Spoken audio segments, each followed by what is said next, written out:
Lower the lights, if you would. Not completely, just enough that the edges of the room soften. Maybe there's a lamp somewhere, casting a warm pool against the wall. Maybe you're watching this on a phone, the glow washing pale across your face in the dark. That's fine. That's exactly right. I want you to do something for me. I want you to notice the air around you. Is it cool? Is there a faint hum from a fan or the distant murmur of traffic through a window? Are you lying down or sitting up? Are your shoulders tight or have they begun to release? Good, because tonight we're going somewhere very old. Somewhere that requires a certain kind of attention, not the sharp, caffeinated focus of the daytime world, but something softer. Something more like the way you might listen to rain on a rooftop, or the way you might watch dust motes drift through a shaft of afternoon light. Tonight, we're going to Sumer.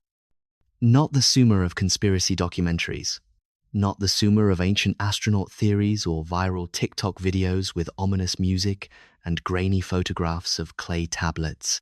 We're going to the real Sumer. The one that existed in clay and reeds and floodwater, in the space between the Tigris and Euphrates rivers, more than 5,000 years ago. And we're going to let the tablets speak for themselves. Here's what I need you to understand. Right from the beginning, the story, you've probably heard the one about gods descending from the sky in spacecraft, about genetic experiments and gold mining operations, and a hidden planet called Nibiru. That story is not on the tablets. It's not there. What is there is stranger, more intimate, more unsettling in its honesty. The Sumerians did not write about aliens. They wrote about gods who got tired, gods who argued, gods who created human beings not out of cosmic benevolence, but because they were exhausted from digging irrigation canals and didn't want to do it anymore. They wrote about a universe that began not with a bang, but with water. Deep, dark, primordial water that had no name and no gender and no personality, just potential. Pure, silent potential waiting. They wrote about floods that were not global catastrophes, but regional memories elevated into theology. About kings who ruled for impossible lengths of time, not because they were part alien hybrids, but because the Sumerians understood that mythic time operates differently than human time. And they wrote all of this down on clay. Soft clay pressed with reeds, baked hard by the Mesopotamian sun or by the fires that consumed the cities where they were stored. Thousands of these tablets survive. Tens of thousands. They sit in museums, now in London, in Philadelphia, in Istanbul, in Baghdad. You can see them. You can read the translations. You can trace the wedge-shaped marks with your eyes and know with absolute certainty what the Sumerians actually believed. And it is not what the internet told you. So tonight, I'm going to walk you through it. Slowly, carefully. The way you might walk through a museum after hours when the crowds have gone home and you can finally stand in front of the artifacts without someone jostling your elbow. We're going to look at the cosmology, the way the Sumerians imagined the universe came into being. We're going to meet the gods, An and Ki, Enlil and Enki, Namu and Ninhursag. We're going to watch the creation of humanity unfold not as a sterile genetic procedure, but as a messy, experimental process involving clay and blood and divine spit. We're going to examine the flood not as evidence of extraterrestrial intervention, but as a story about noise and annoyance and one God's decision to warn a single righteous man while the rest of the divine council decided to wipe the slate clean. And then we're going to dismantle the modern myth, piece by piece, translation by translation. We're going to look at what the word Anunnaki actually means.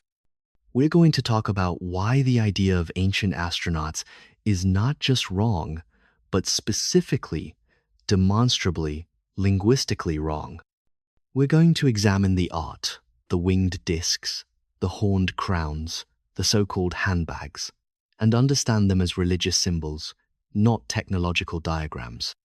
And we're going to do all of this with the lights low and the air soft, and the understanding that the truth, when you finally find it, is almost always more interesting than the fiction. Here's what I find beautiful about this. The Sumerian creation story doesn't need aliens to be profound. It doesn't need spaceships or genetic labs or mining colonies. It already contains everything that makes a myth powerful: mystery, violence, love, labor, mortality, and the terrible intimacy between creators and their creations.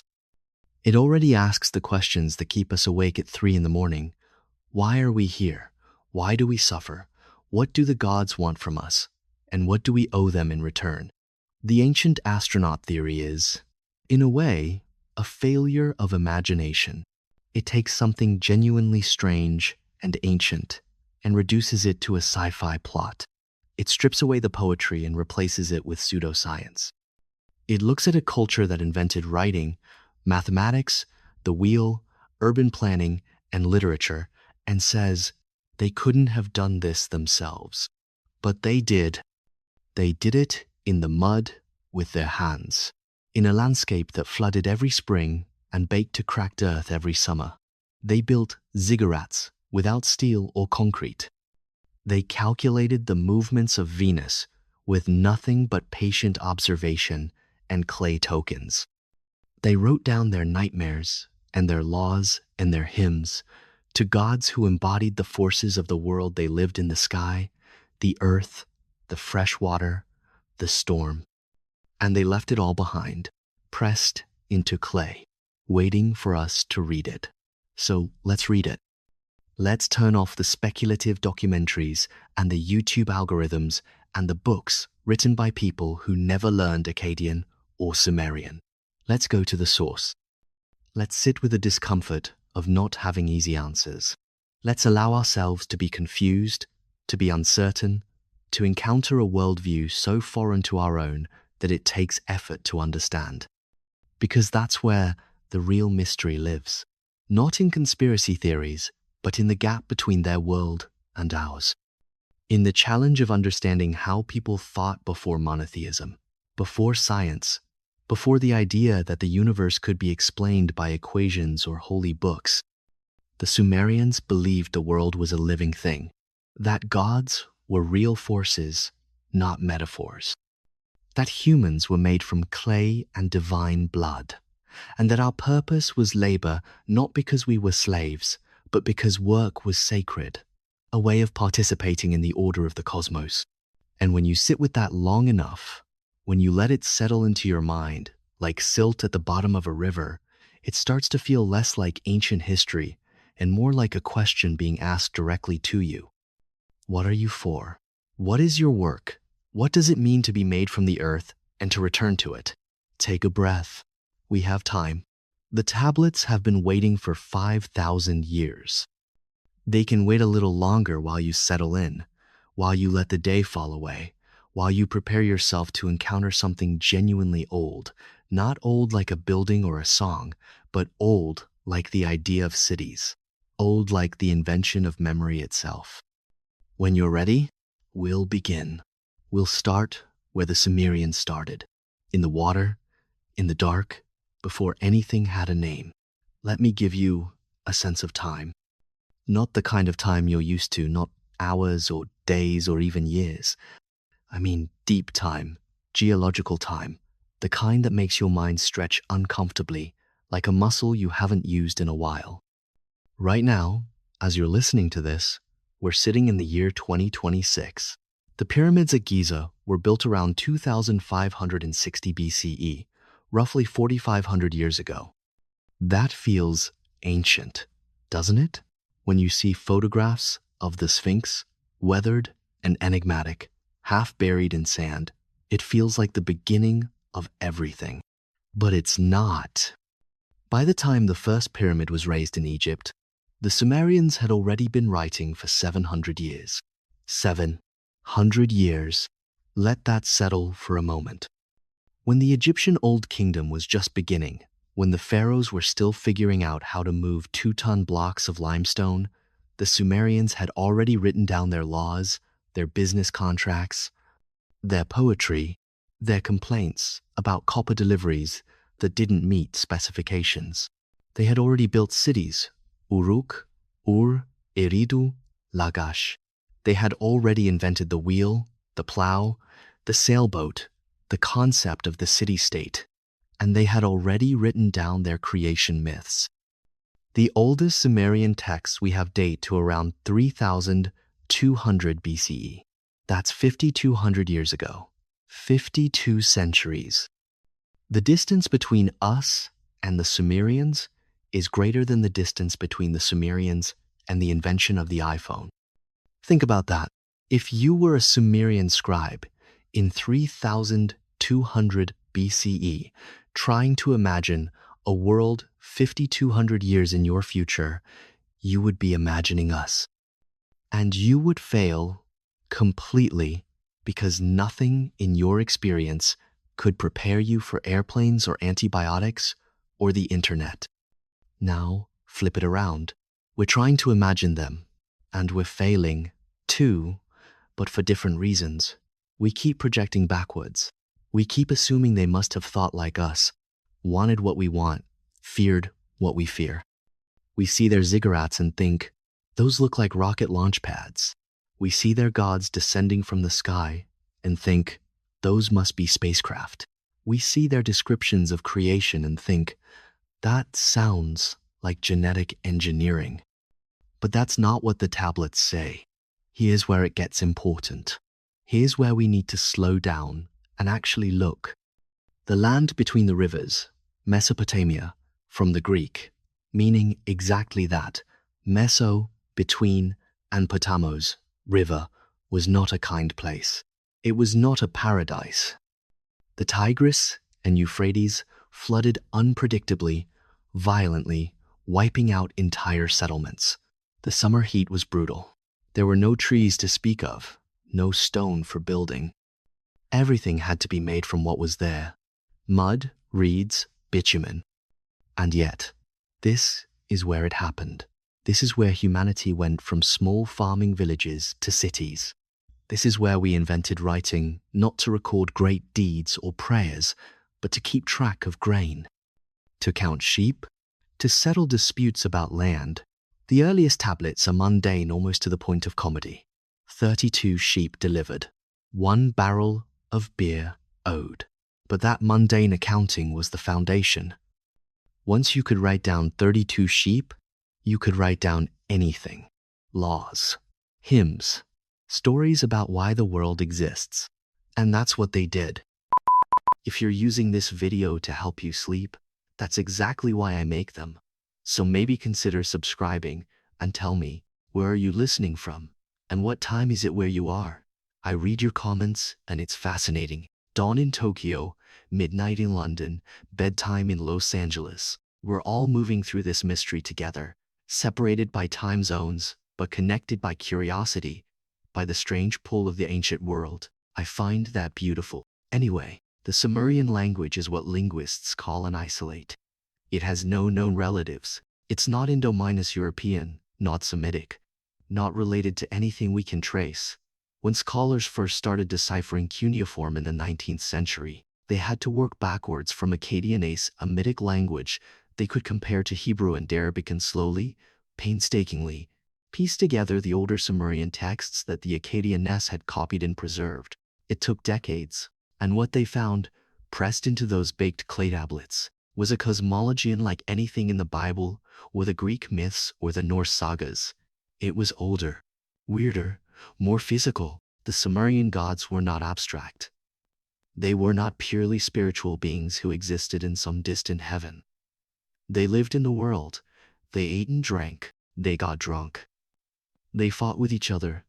They had job-specific, often tedious jobs, like maintaining the irrigation canals or managing the granaries, or making sure the sun rose every morning. And they were tired. That's the detail that always strikes me. The gods in Sumerian mythology are perpetually exhausted. They create humans not out of love, but out of desperation because someone has to dig the canals, and the gods are sick of doing it themselves. There's something almost comically honest about that. No grand cosmic purpose. No divine plan for humanity's spiritual evolution. Just we're tired, make us some workers. But I'm getting ahead of myself. Before we can talk about the creation of humanity, we need to talk about the creation of everything. We need to go back to the beginning, the real beginning, as the Sumerians understood it. Not a moment of divine speech, like in Genesis. Not a cosmic egg, like in some Hindu and Chinese myth. Not a war between primordial titans, like in the later Babylonian and Elish. The Sumerian beginning is quieter than that. Wetter, darker. Picture this: you're standing at the edge of the Persian Gulf, just before dawn. The water is dark, not black, but a deep, heavy blue minus gray, the color of wet slate. There's no wind. The surface is perfectly still, like glass, like a mirror reflecting nothing because there's no light yet to reflect. You can't see the horizon. Water and sky blend into each other, a single continuous gradient of darkness. That's Namu. Not a goddess, exactly. Not a personality. Just the water, the potential, the before. In the Sumerian language, the word Namu is related to the word for mother, but also to the word for sea, she or it, because gender is slippery. Here is the primordial ocean, the thing that existed before existence had categories. No light, no darkness. No up, no down. No life, no death. Just water. Deep, patient, waiting water. And from that water, somehow the texts are vague on the mechanism. And I think that vagueness is intentional. From that water emerged an Enki, and the sky, Ki the earth. But here's the crucial detail: they were not separate. Not at first. They were in Ki, a single entity. Heaven and earth locked together in an undifferentiated mass, like two hands pressed palm to palm. No space between them. No air. No room for anything to exist. And that's where Enlil comes in. Enlil, whose name means Lord Wind or Lord Air. Enlil, who is often described as the most powerful of the Sumerian gods, the executive authority, the one who gets things done. Enlil forced them apart. The texts describe it as violent, a rupture. He didn't gently separate them, he split them. Forced himself between sky and earth, creating the space where weather happens, where breath happens, where life happens. Imagine that. Imagine the first act of creation as a wedge driven between two lovers, the sky wrenched upward, the earth pressed down, and in the gap, suddenly, atmosphere, wind, storm, the possibility of movement. That's the Sumerian cosmos, a three-layered structure. Heaven above, earth below, and in between, the air chaotic, unstable, alive. Now, this is important, because this is where the modern alien mythology starts to unravel. There is no spacecraft here. No interstellar travel. No gods descending from another planet. What you have is a cosmology rooted deeply, almost obsessively, in the physical environment of southern Mesopotamia. A place where the sky is vast and empty and brutal. Where the earth is flat and muddy and prone to flooding. Where the wind, the lil, the air is the force that brings both life minus giving rain and destructive storm. The Sumerians weren't describing technology. They were describing weather. They were describing the experience of standing in a landscape with no mountains, no shelter, nothing between you and the sky, except 40 miles of empty air.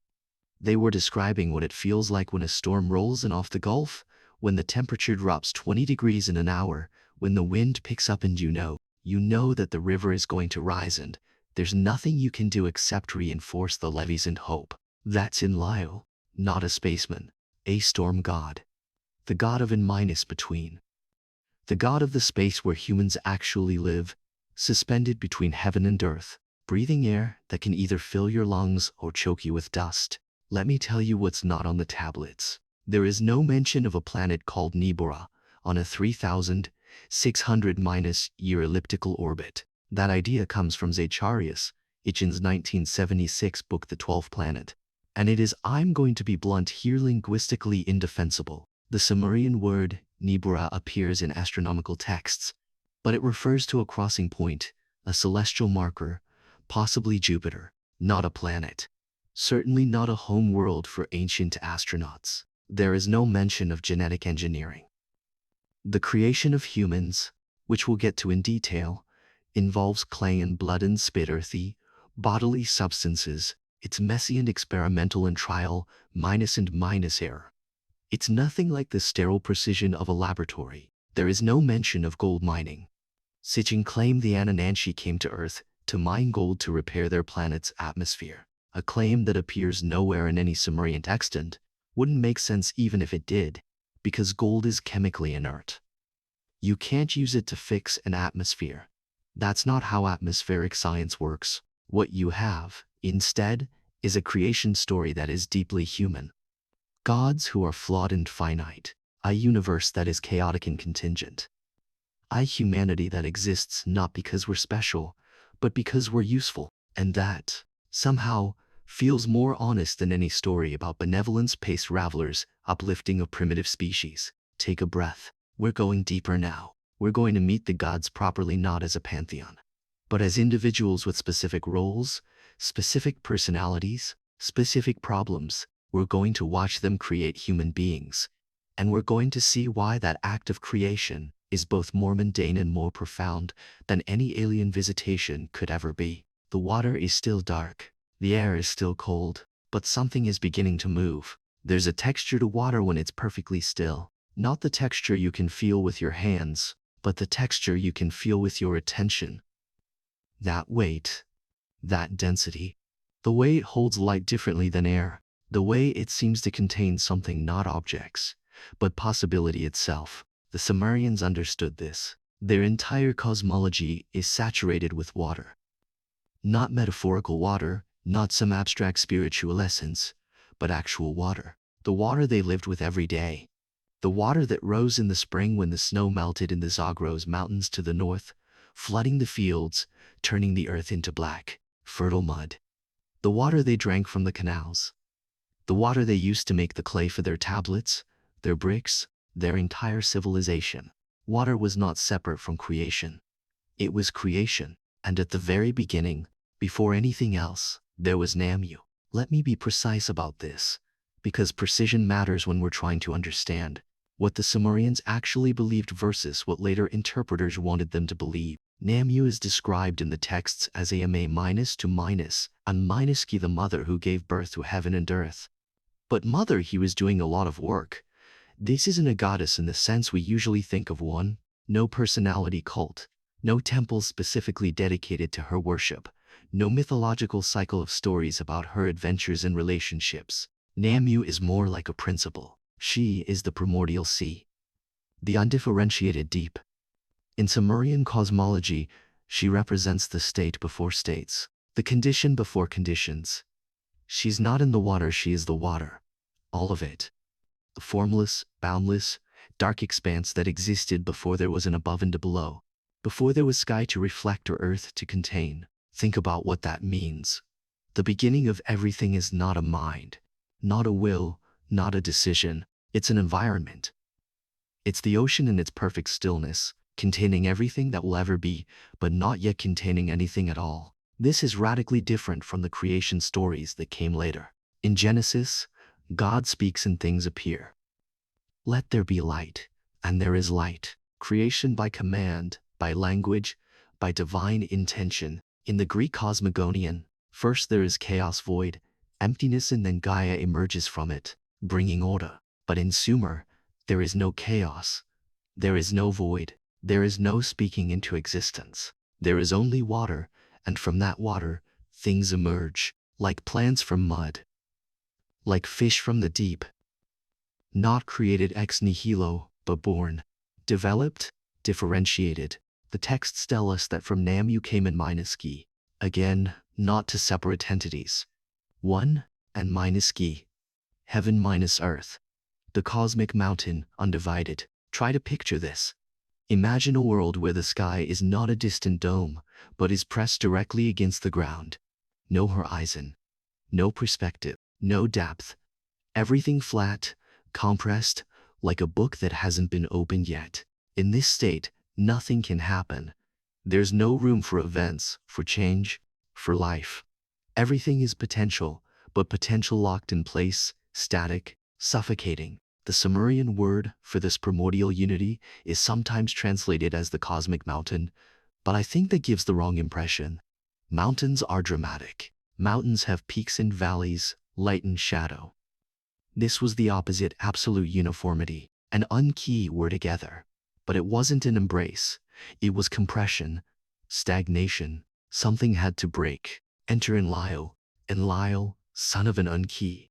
Enlil, whose name literally means Lord of the Wind or Lord of the Air, or in this is important, Lord of the Breath. In the debate between sheep and grain, a Sumerian literary text from around 2000 BCE, there's a passage that describes this moment of separation. The translation is fragmentary, but the image is clear. Enlil, the god of air, forced himself between his parents. He pushed the sky upward. He pressed the earth downward. And in the space he created the space that is him. In a way the world became possible. Wind, breath, storm, atmosphere, the lil, the air. This is where life happens. Not in the perfection of heaven, not in the solidity of earth, but in the turbulent, dangerous, life minus giving space between them. Now, let's pause here and address something directly, because this is where the ancient astronaut theory tries to wedge itself in. Some modern interpreters, I'm looking at you, Sacharya Sitchin, have tried to read this separation of heaven and earth as a description of planetary formation. They claim that N refers to a planet Nibiru, supposedly in that key is Earth, and that Enlil represents some kind of cosmic collision that created the asteroid belt or the moon or. The details vary depending on which conspiracy website you're reading, but this is, and I need to be clear about this, a complete misreading of the text. First, the Sumerian word, and does it mean planet? It means sky. The visible, observable sky that you can see when you look up. Not outer space, not the solar system. The sky, the blue dome that turns black at night. The place where storms come from. Second key doesn't mean planet Earth in any cosmic sense. It means earth as in ground, soil, the stuff you walk on, the material you dig up to make bricks. Third, Lil, the air, is not an alien species or a spacecraft or a genetic experiment. It's wind. It's the invisible force that moves between earth and sky, bringing rain and dust in life and death. This is not astronomy. This is meteorology. The Sumerians were describing the world they lived in, the world they could see and feel and smell. A flat earth covered by a dome of sky, sometimes gentle, sometimes violent, filling the space between. It's not primitive. It's not ignorant. It's an accurate phenomenon, a logical description of what the world feels like if you're standing in southern Mesopotamia with no scientific instruments and a lot of careful attention. Let me give you a sense of what that landscape actually feels like, because I think it matters. I've never been to Iraq, few people have, in recent decades, for obvious reasons, but I've read the accounts of archaeologists who worked there in the early 20th century. I've studied the climate data, the hydrology, the soil composition, and I've been to places that are similar: the Nile Delta, the Indus floodplain, flat agricultural land where the sky dominates everything. Here's what you notice: the scale of the sky. In a mountainous landscape, your attention is drawn to the terrain, peaks and valleys, shadows and slopes. The sky is there, but it's fragmented, cut into pieces by the topography. But on a floodplain, especially in a desert climate, the sky is everything. It's a vast, overwhelming presence. During the day, it's a pale, burning blue, empty except for the sun. At night, it's black and full of stars, more stars than you've ever seen if you've grown up in a city. So many that the Milky Way looks like a river of light. And when a storm comes, you can see it from miles away. You can watch the clouds build, watch the darkness spread, watch the wall of rain approach like a living thing. That's Enlil. That's the power they were trying to name.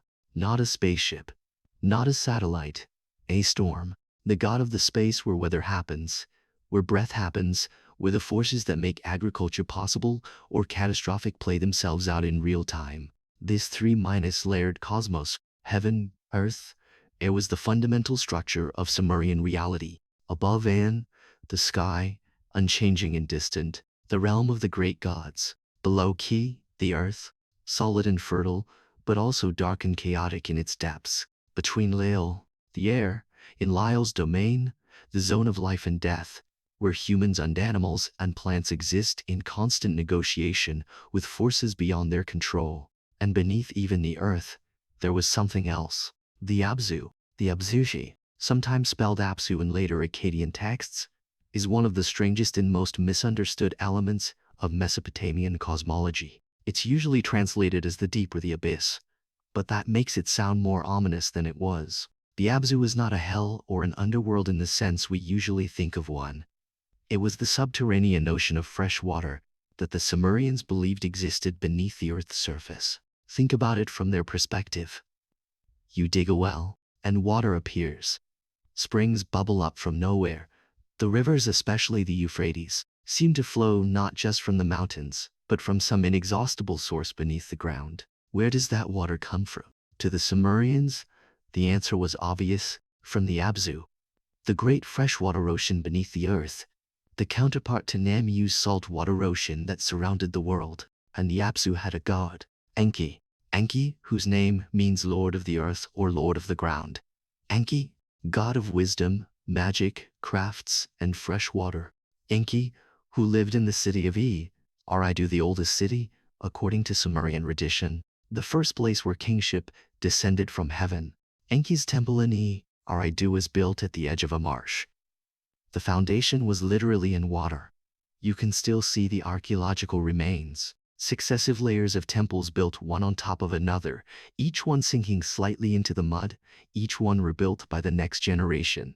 The Sumerians believed that beneath that temple, beneath the marsh, beneath the earth itself, Enki dwelt in his palace in the Abzu, surrounded by fresh water, guarding the divine powers, the fundamental principles that govern civilization, kingship, priesthood, writing, war, music, sexual intercourse, legal decision minus making, all of it. Enki was not a creator in the same sense as Enlil. He was a craftsman, a tinkerer, a problem minus solver.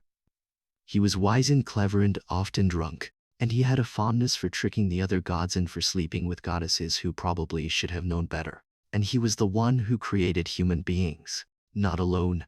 He had help, but Enki was the architect, the designer, the one who figured out the recipe. And that recipe, that's what we need to talk about next. Because when you read the actual texts, when you see what the Sumerians believed about how humans came to be, you realize how far we've drifted from the truth. It's not genetics.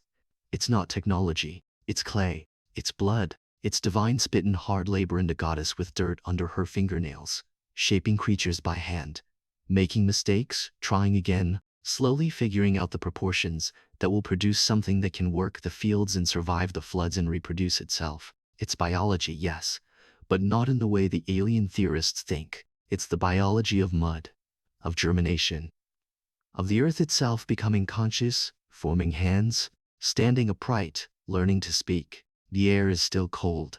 The water is still dark, but something is taking shape now. Something mortal, something like us. There's a tablet in the British Museum, catalog number BM 74329th.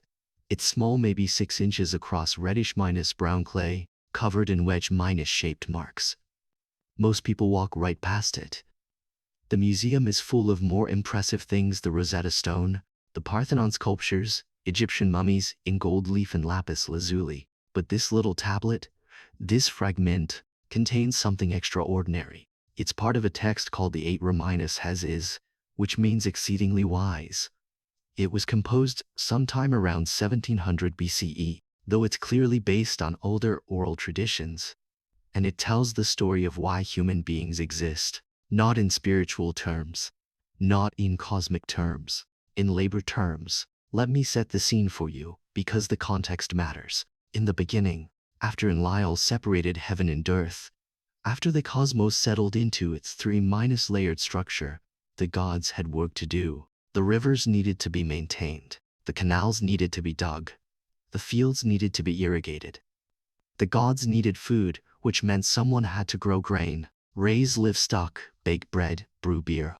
And at first, the gods did this work themselves. Specifically, the Igigi did it. The Igigi were the younger gods. the lower ranking deities, the ones without significant cult centers or political power.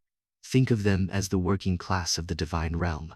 And their job, their eternal, backbreaking, soul-crushing job was to dig the Tigris, dig the Euphrates, dig the irrigation channels, dig the canals that would bring water from the rivers to the fields. For 40 years, according to the 8 Has, the Ig dug 40 years of hard labor, 40 years of hauling baskets of mud, 40 years of their divine backs bent under divine exhaustion, and then they'd had enough. The text describes what happened next in remarkable detail. The Ig gathered. They talked among themselves. They made a decision, and then, in the middle of the night, they marched to the house of Enlil, the executive authority, the king of the gods, and they set fire to their tools. They burned their spades. They torched their baskets. They surrounded Enlil's house and they shouted, "This is not a polite request. This is not a formal petition. This is a strike. This is a revolt." The text says that Enlil was terrified. He didn't understand what was happening. He sent his vizier to ask what the noise was about, and the Ig answered, "Every single god has declared war. We have put a stop to the digging. The work is too hard. The distress is too much." Read that again. Every single god has declared war. This is a general strike, a divine labor uprising. And the great gods Enlil, Enki had to respond. They convened a council. Inu, the sky god, the highest authority, asked, "What are we going to do? The work still needs to be done. The canals won't dig themselves. The fields won't irrigate themselves." Enlil was furious. He wanted to punish the Ig for their insolence. But Enki, clever Enki, sitting in his palace in the Abzu, proposed a different solution. "There is a way," he said. "Let us create a Lalu, worker, a primitive man. Let this creature bear the yoke. Let it carry the workload of the gods." Let me pause here, because this word Lu is important. It doesn't mean human in the full sense. It means something closer to worker or primitive man or laborer.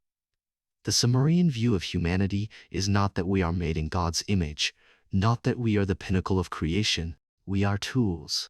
We are the solution to a labor shortage. That's it. We exist because the gods were tired. Now, how do you make a human being? If you're Enki, you experiment. The text that describes this process most fully is called Enkian Den.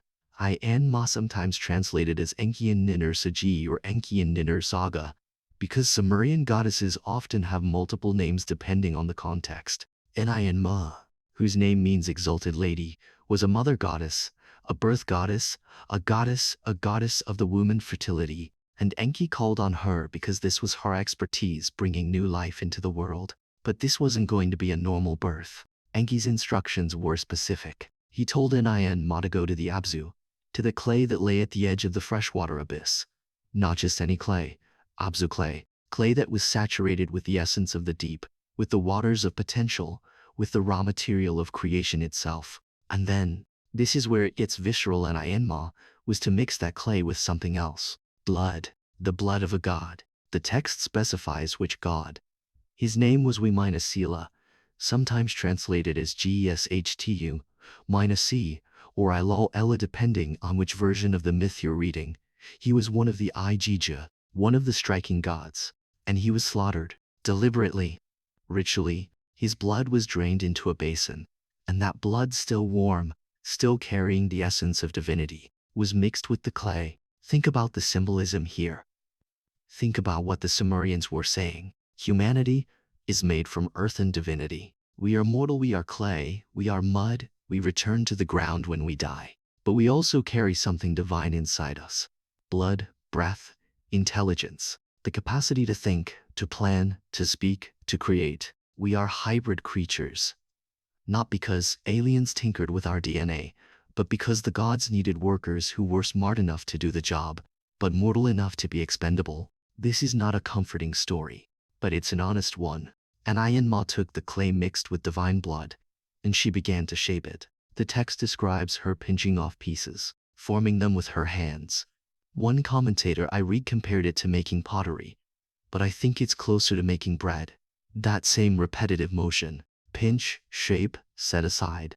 Pinch, shape, set aside. But here's where it gets interesting, where it gets experimental. The first attempts didn't work. Enki and Ma had been drinking beer. The text is explicit about this, which I find delightful. And in their slightly intoxicated state, they started making mistakes.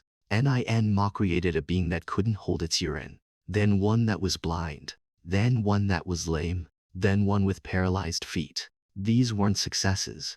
These were failures, prototypes, the divine equivalent of rough drafts. And Enki, drunk and amused, assigned each of these flawed creatures a role. The one who couldn't control his bladder became a cult official who would purify temples with water. The blind one became a musician because you don't need eyes to sing. The lame one became a metal worker, seated at his bench. This is not eugenics. This is not intelligent design. This is improvisation. It's the god of wisdom and the goddess of birth, drunk on beer, trying to figure out the recipe for humanity by trial and error, incorporating their mistakes into the social order because waste not, want not. And eventually, they got it right. The successful human, the one who could walk and see and think and reproduce, was formed from that same mixture: clay from the Abzu, blood from a slaughtered god, and one more ingredient the texts mention: spittle, divine saliva. Again, this is so physical, so bodily. There's no sterile laboratory here, no careful genetic sequencing. There's a goddess with clay under her fingernails, spitting into mud, kneading it like dough, breathing life into it the way a midwife might breathe into the mouth of a stillborn infant. Life from breath, life from moisture, life from the mingling of earth and fluid and air. And when the first humans were complete, when they could stand and work and speak, the gods rejoiced, not because they loved these new creatures, not because they saw them as children or as companions, but because they could finally stop digging. The Atra Hazes describes what happened next. The humans were set to work. They dug the canals. They maintained the rivers. They grew the grain and raised the animals and offered sacrifices to the gods, beer and bread and meat. And the gods ate and were satisfied. And the Ig, the striking gods, were free. This is the Sumerian answer to the question, why do we exist? We exist to work. We exist to maintain the order of the cosmos through labor. We exist so that the gods don't have to. It's not a romantic answer, but there's something deeply respectful about it. Something that acknowledges the reality of human life in a way that more sanitized creation myths don't. Because work is what we do. Agriculture is what allowed civilization to develop. The maintenance of irrigation systems is what made Sumer possible. The Sumerians weren't mystifying this. They were encoding it into their theology. They were saying, this is why we're here. This is our purpose. We are the ones who make the world habitable, who transform chaos into order through the labor of our hands. And there's dignity in that, even if there's also exhaustion. Now let's talk about what's not in this story. There is no mention of genetic engineering. The word gene wouldn't be coined for another 5,000 years. DNA wouldn't be discovered until 1953. The Sumerians had no concept of heredity beyond the obvious observation that children resemble their parents. There is no mention of laboratories or advanced technology. The tools are hands and clay and blood. The process is manual, tactile, earthy. There is no mention of creating a slave race to mine gold for atmospheric repair. That entire narrative is a fabrication by Zaccharia Sitchin, built on mistranslations and misunderstandings and a willful ignorance of what the texts actually say. What the texts do say is that humans were created to farm, to dig canals, to bake bread, to brew beer, to offer sacrifices, agricultural work, priestly work, the work that built civilizations. And here's the thing that always strikes me when I read these texts: the gods don't control humanity perfectly.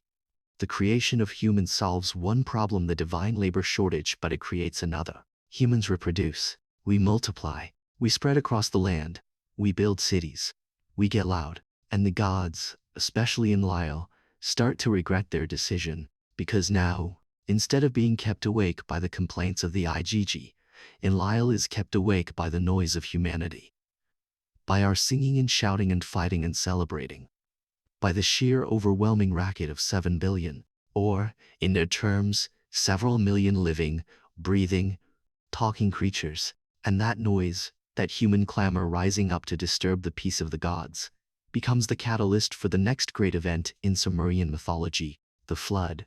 Not a punishment for sin, not a moral judgment, just a god who couldn't sleep and decided to turn off the alarm permanently. The clay is still damp.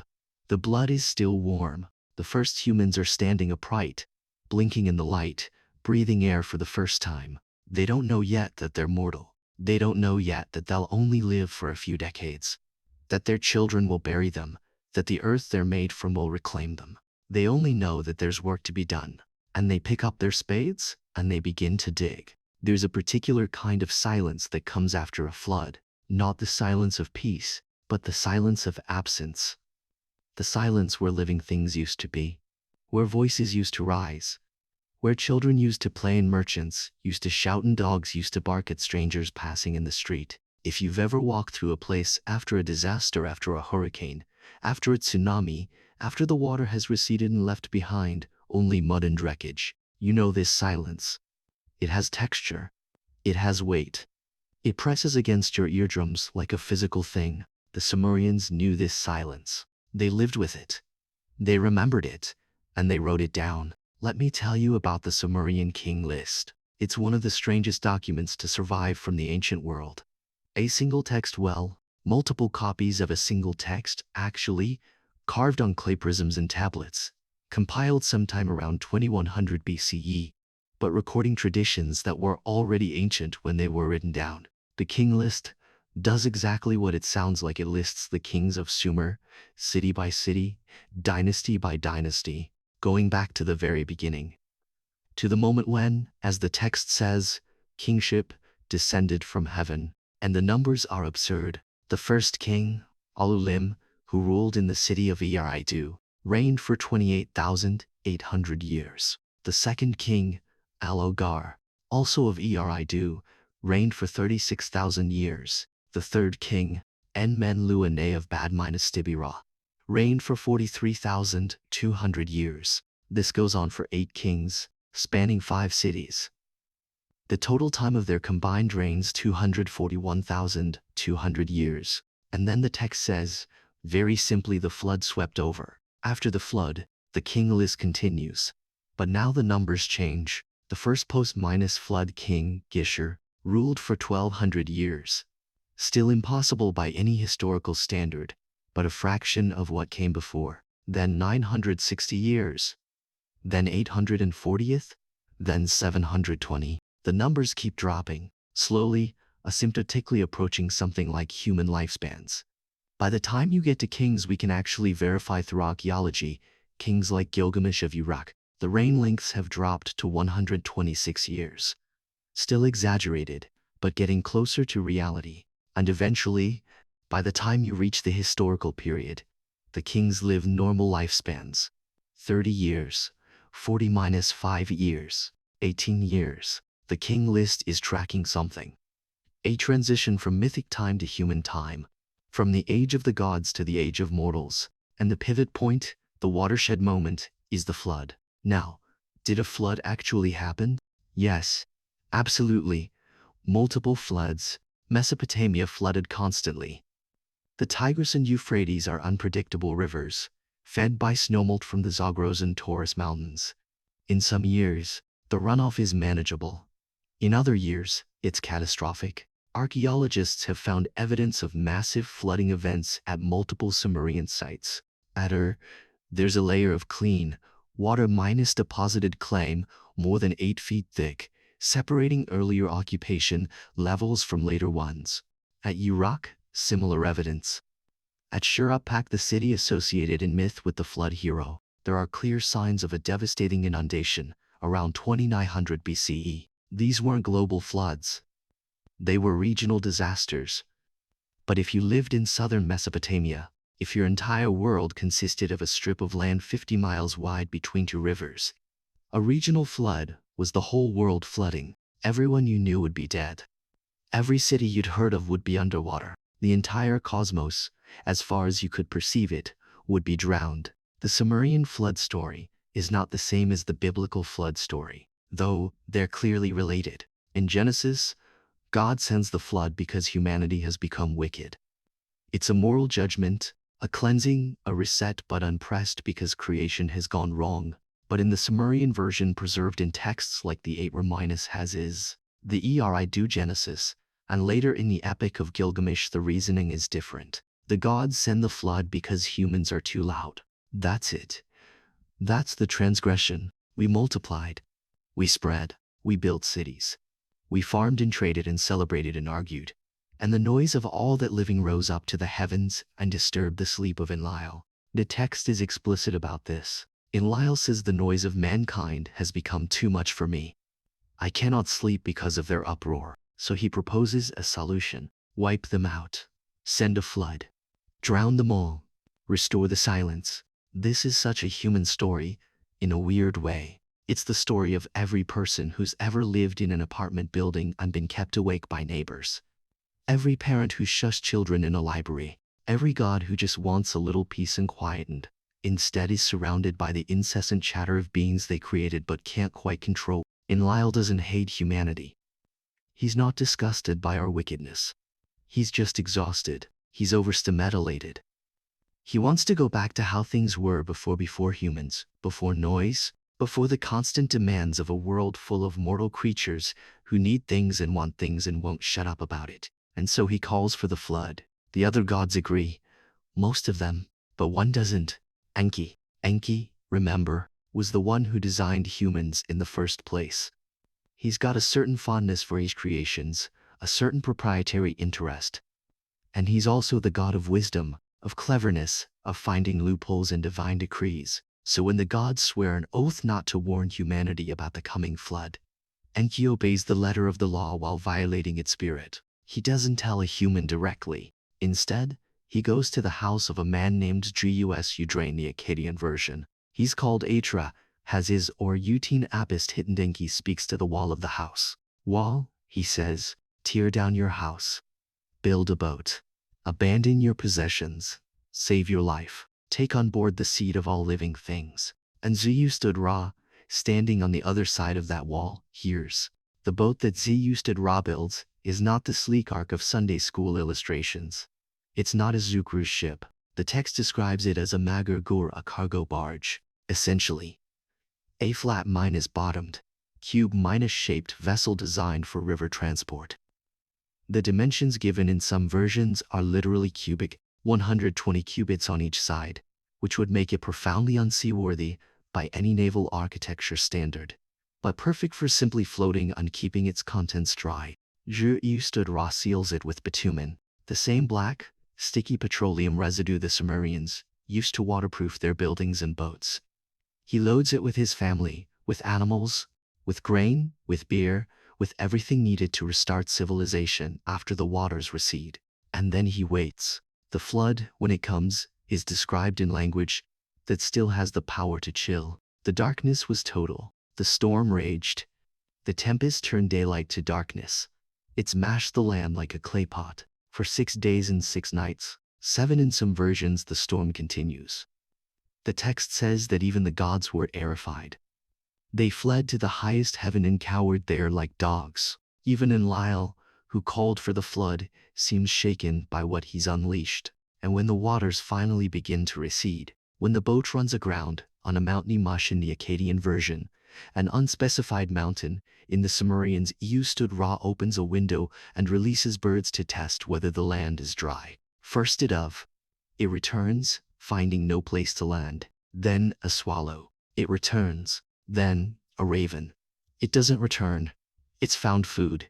It's found dry ground. The world, or what's left of it, is habitable again. Ju stood Ra performs a sacrifice. He slaughters animals and burns them, and the smoke rises up to the heavens. And the gods, who have been without sacrifices, without food, for days smell the offering and gather around it like flies. This detail always strikes me. The gods aren't distant, transcendent beings sustained by their own divinity. They're hungry. They need the offerings. They need humans to feed them. When Enlil arrives and sees that someone has survived, he's furious at first. He demands to know who defied the decree. But Enki steps forward and defends his decision. How could you, so senselessly, bring about this flood? Punish the wrongdoer for his wrongdoing, punish the transgressor for his transgression, but don't destroy everyone. Instead of you bringing on a flood, let lions come and diminish the people. Instead of you bringing on a flood, let famine come and devastate the land. It's a remarkable speech. Enki is essentially arguing for proportionality, for measured responses, for recognizing that wholesale destruction is never the answer, that there are always alternatives, that annihilation solves nothing. Enlil, slowly, is persuaded, and then something extraordinary happens. Enlil takes stood Ra and his wife by the hand. He touches their foreheads. He blesses them. Formerly, stood Ra was a mortal man, but now, stood Ra and his wife shall be like us gods. stood Ra shall reside far away, at the mouth of the rivers. He grants them immortality, not in heaven, not in some abstract afterlife, but in a physical place. Dilmun, identified by most scholars as the island of Bahrain in the Persian Gulf, was, in Sumerian mythology, a kind of paradise. A liminal space, a place where mortals who had been elevated by divine favor could live forever, neither fully human nor fully divine, existing in a timeless present at the edge of the world. stood Ra goes there, and he stays there, and when Gilgamesh, centuries or millennia later, goes searching for the secret of immortality, that's where he finds the flood hero still alive, still immortal, still living at the mouth of the rivers where the fresh water meets the salt. But here's what doesn't happen. The flood doesn't destroy all life on Earth. It destroys life in Sumer, in Mesopotamia, in the world that the Sumerians knew. The flood doesn't reset human genetics or introduce alien DNA. It's a natural disaster, horrific, traumatic, civilization minus ending, but natural. The flood doesn't prove that ancient astronauts visited Earth.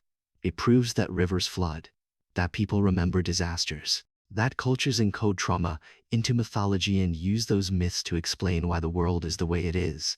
Let me be very direct about this, because this is where a lot of pseudo-history tries to creep in. Some modern theorists claim that the Sumerian flood story is evidence of advanced knowledge or extraterrestrial intervention.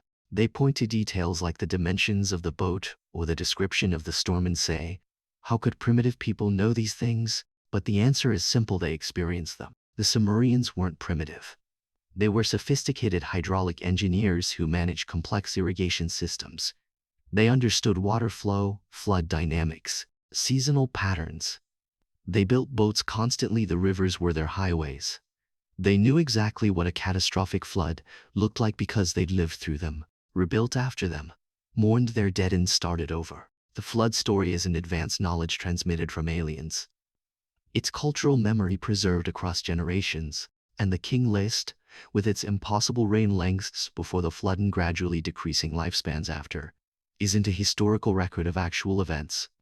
It's a mythological framework for understanding the transition from the age of direct divine rulership to the age of human kings. It's saying once, the gods walked among us. Once, time operated differently. Once, rulers were semi-divine, but that age ended. The flood marked the boundary. Now we live in mortal time, with mortal kings, subject to mortal limitations. There's something almost unbearably poignant about this. The Sumerians were documenting their own distance from the divine. They were acknowledging that whatever connection humanity once had, if it ever existed, had been severed, diluted, reduced to ritual and sacrifice, in the hope that, somewhere far away, in a paradise at the mouth of the rivers, one man and his wife still remembered what it was like when the world was young. stood Ra doesn't return. He doesn't share his immortality. He doesn't teach humanity how to live forever. He just exists, timelessly, in Dilmun, a reminder that the age of miracles is over. That we live now in the world after the flood, the world of hard work and finite lives who are no longer as close as they used to be. The water has receded. The mud is drying in the sun. Somewhere, in the ruins of a city, a survivor is digging through rubble, looking for anything salvageable. A tool, a seed, a memory. Somewhere else, scribes are beginning to write again, to record the names of the dead, to count the living, to calculate what will be needed to rebuild. And in a temple that somehow survived the flood, a priest is preparing a sacrifice. barley and beer, the smoke rising, thin and uncertain, toward a sky that has finally cleared. The gods are hungry. The work continues. We need to talk about a word that's been hijacked, distorted, turned into something it never was. Anunnaki. If you've spent any time on the internet in the last 20 years, if you've scrolled past conspiracy videos on YouTube, or clicked on articles with titles like what they don't want you to know about ancient aliens, you've encountered this word. You've been told it means those who from heaven to earth came. You've been told the Anunnaki were extraterrestrial beings who arrived on Earth 450 years ago. You've been told they genetically engineered humanity to mine gold. You've been told they came from a hidden planet called Nibiru on an elliptical orbit that brings it into the inner solar system every 3,600 years. You've been told all of this with great confidence, often accompanied by ominous music and slow zooms on Sumerian cylinder seals. And every single word of it is wrong. Let me give you the actual etymology. The Sumerian word is a minus none minus na minus none minus none minus none minus none minus chem minus ni. It breaks down like this: I water, or seed, or offspring, none princely, noble, exalted, nav, belonging to, key earth, or place, literally the princely noble offspring of an or the princely seed. Some later Akkadian texts interpret it as Ilu Rabadai, which means the great gods. In other contexts, it can mean gods of the earth as opposed to the Igigi, who are sometimes described as gods of heaven, but nowhere, and I want to be absolutely clear about this, nowhere in any Sumerian or Akkadian text does the word Anunnaki mean those who from heaven came to earth. That translation was invented, fabricated, made up out of whole cloth by Zecharia Sitchin in his 1976 book The 12th Planet. Sitchin was not a linguist. He was not an archaeologist. He was not a trained scholar of ancient Near Eastern languages. He was a journalist and a self-minest odd enthusiast who claimed to have mastered Sumerian, but whose translations have been systematically dismantled by every actual expert who's bothered to examine them. Dr. Michael Heiser, who held a PhD in Hebrew Bible and ancient Semitic languages, spent years documenting Sitchin's errors. Dr. Ing Finkel, curator at the British Museum and one of the world's leading experts on cuneiform, has called Sitchin's work nonsense. Dr. Mark van Meyeroop, professor of ancient Near Eastern history at Columbia, has stated flatly that Sitchin doesn't understand the language. But here's the problem: Sitchin's books sold millions of copies. They've been translated into dozens of languages. They've spawned an entire industry of documentaries, YouTube channels, ancient astronaut theories, and alternative history narratives. And most people who encounter this material have no way of knowing it's false. Because how many people can actually read cuneiform? How many people have access to Sumerian dictionaries? How many people are going to track down academic papers to verify claims about ancient texts? Very few, so the mythology persists. Let me tell you who the Anunnaki actually were. They were gods. Full stop. Deities in the Sumerian and Akkadian pantheons. But they weren't the original gods. They weren't the creators. They were a later generation. The primordial gods, the ones we've already talked about. Enlil, Enki, Enlil, Enki. These were the cosmic forces, the fundamental powers that shaped the universe. The Anunnaki came later. They were the children and grandchildren of the great gods, the extended divine family, the courtiers and administrators and functionaries of the cosmic order. In some texts, they're described as judges in the underworld. In the Epic of Gilgamesh, when the hero's companion Enki has a dream of the afterlife, he sees the Anunnaki sitting in judgment, deciding the fates of the dead. In other texts, they're simply the gods as a collective group, the divine assembly, the council that makes decisions about the cosmos. But they're never described as miners. They're never described as genetic engineers. They're never described as arriving from another planet. Let's talk about gold. This is one of Sitchin's central claims, that the Anunnaki came to Earth to mine gold because their home planet's atmosphere was deteriorating and they needed gold to repair it. There are so many problems with this claim that it's hard to know where to start. First, there is no mention of gold mining in any Sumerian creation text. None. Zero. What there is mining imagery in completely different contexts. There are texts that mention gods performing hard labor digging, excavating, hauling earth. But they're digging irrigation canals, not gold mines. They're establishing river courses, not extracting precious metals. Second, gold doesn't work the way Sitchin claims. You can't use gold to repair an atmosphere. Gold is chemically inert. It doesn't react with other elements in ways that would be useful for atmospheric engineering. If you wanted to repair a damaged atmosphere, you'd need reactive gases. Oxygen, nitrogen, carbon dioxide, not inert metals. Any civilization advanced enough to travel between stars would know this. The idea that they'd come to Earth specifically for gold betrays a fundamental misunderstanding of both chemistry and planetary science. Third, even if you could use gold to repair an atmosphere, Earth is not particularly rich in gold. If you're an interstellar civilization looking for gold, you'd go to an asteroid belt, where you could mine metallic asteroids that are essentially solid chunks of iron, nickel, and precious metals. No gravity well to escape.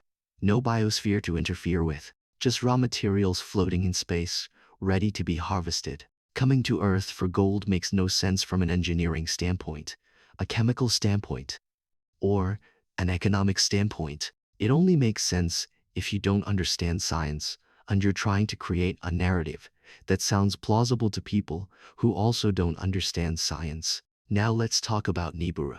Sitchin claimed that the Anunnaki came from a planet called Nibiru, which orbits the Sun on a highly elliptical path, taking 3,600 years to complete one orbit. The word Nibiru does appear in Mesopotamian astronomical texts. It's Akkadian, not Sumerian. The Sumerian equivalent is Nibiru and it means crossing point or ferry. In Babylonian astronomy, Nibiru referred to a celestial object, possibly Jupiter, that marked the crossing point of the ecliptic. It was an astronomical reference point, not a planet in its own right. But even if we grant, for the sake of argument, that Nibiru was a planet, the orbital mechanics don't work. A planet on a 3,600-year elliptical orbit, with a Perilhana closest approach to the Sun that brings it into the inner solar system, would have an aphelion farthest point somewhere beyond the orbit of Neptune. The gravitational effects of such an orbit would be catastrophic. It would destabilize the orbits of the inner planets. Mars, Earth, Venus all would experience significant orbital perturbations every time Nibiru passed through. We would see evidence of this in the geological record. We would see evidence of it in ice cores, in tree rings, in sediment layers. We would see cyclical mass extinctions or climate disruptions every 3,600 years. We don't, because Nibiru, as Sitchin described it, doesn't exist. But let's go deeper. Let's look at the actual texts. In the Babylonian creation epic, the Enlil Elish, there's a passage that Sitchin interpreted as describing a cosmic collision between Nibiru and a primordial planet called Tiamat, which supposedly broke apart to form Earth in the asteroid belt. Here's the problem: that's not what the text says. The Enlil Elish is a theognia story about the birth and conflicts of gods. Tiamat is not a planet. She's a goddess, the personification of the saltwater ocean, the primordial chaos. She's married to Apsu, the freshwater ocean. They give birth to younger gods, who annoy them with their noise. Sound familiar? And eventually there's a war. Marduk, the champion of the younger gods, fights Tiamat. He kills her. He splits her body in two, using one half to make the sky and the other half to make the earth. This is cosmogonian as metaphor. It's describing the separation of sky and earth, the establishment of cosmic order, the defeat of chaos by civilization. It's the same basic narrative we saw in the Sumerian texts with Enlil separating Enki, just with more violence and political subtext, because the Babylonians were using the myth to legitimize Marduk's supremacy. But it's not describing a literal planetary collision. It's not astronomy. It's theology. Sitchin took this theological narrative and tried to force it into a scientific framework. And in doing so, he stripped it of its actual meaning. Let me show you how this works with a specific example. In the Enlil Elish, Marduk creates the Igigu, the stars, from the spittle of Tiamat after he defeats her. Sitchin interpreted this as Marduk creating the asteroid belt from the debris of a destroyed planet. But if you actually read the text, if you follow the Akkadian, that's not what it says. The word Igigu doesn't mean asteroids. It's related to the divine name Igigi, which, as we discussed, refers to a class of gods. In this context, it's being used metaphorically for stars, the host of heaven, the countless divine servants in the sky. Marduk isn't creating asteroids. He's establishing the celestial order. He's placing the stars in their courses, setting the calendar, organizing time itself. This is what Sitchin did, over and over again. He took words that had established meanings in Akkadian and Sumerian, ignored those meanings, and substituted his own interpretations based on what he wanted the texts to say rather than what they actually said. And this matters. This isn't just academic pedantry. When you mistranslate ancient texts to support a predetermined conclusion, you're not just getting the history wrong. You're erasing the actual voices of the people who wrote those texts. You're replacing their worldview, a complex, sophisticated, deeply tied to their environment and their lived experience, with a modern fantasy that says more about our anxieties than about their beliefs. The Sumerians and Babylonians were not primitive people who needed aliens to explain their own accomplishments. They were brilliant engineers, mathematicians, astronomers, poets, and theologians. They invented writing. They invented the wheel. They calculated the movements of Venus with such precision that their observations are still useful to modern astronomers trying to establish chronologies. They built ziggurats that stood for thousands of years. They created legal codes. They wrote epic poetry that still resonates today. The Epic of Gilgamesh, with its meditation on mortality and friendship and the meaning of a life well lived, is one of the greatest works of literature ever composed. And they did all of this themselves, not because aliens helped them, not because they had access to lost technology, but because they were smart and observant and willing to work, and they built on the accumulated knowledge of generations. When Sitchin and others like him claim that the Anunnaki were ancient astronauts, they're not honoring the Sumerians. They're insulting them. They're saying your ancestors couldn't have done this. They must have had help. They must have been uplifted by being smarter and more capable than they were. It's a deeply patronizing view of history. And it's also, not coincidentally, the same logic that European colonizers used to justify their exploitation of indigenous peoples around the world. Look at these pyramids. Look at these temples. Look at these astronomical alignments. The people who live here now couldn't have built these. Therefore, they must have been built by a lost advanced civilization, Atlantans, or Lemurians, or ancient astronauts. It's a way of denying agency to non-European cultures. A way of saying that real innovation, real intelligence, real civilization only comes from somewhere else. Somewhere wider or more advanced, or extraterrestrial. And it's wrong. Demonstrably, factually, linguistically wrong. The Anunnaki were gods. Not perfect gods, not omnipotent gods, but gods nonetheless, beings who embodied the forces of nature and civilization, who were worshipped in temples, who received sacrifice, who were invoked in prayers and curses and legal oaths. They were not astronauts. They did not arrive in spacecraft. They did not mine gold or genetically engineer humans or promise to return when Nibiru completes its next orbit. They were the offspring of An, the great gods, the judges of the underworld, the divine assembly. And when we replace that reality with science fiction, we lose something important.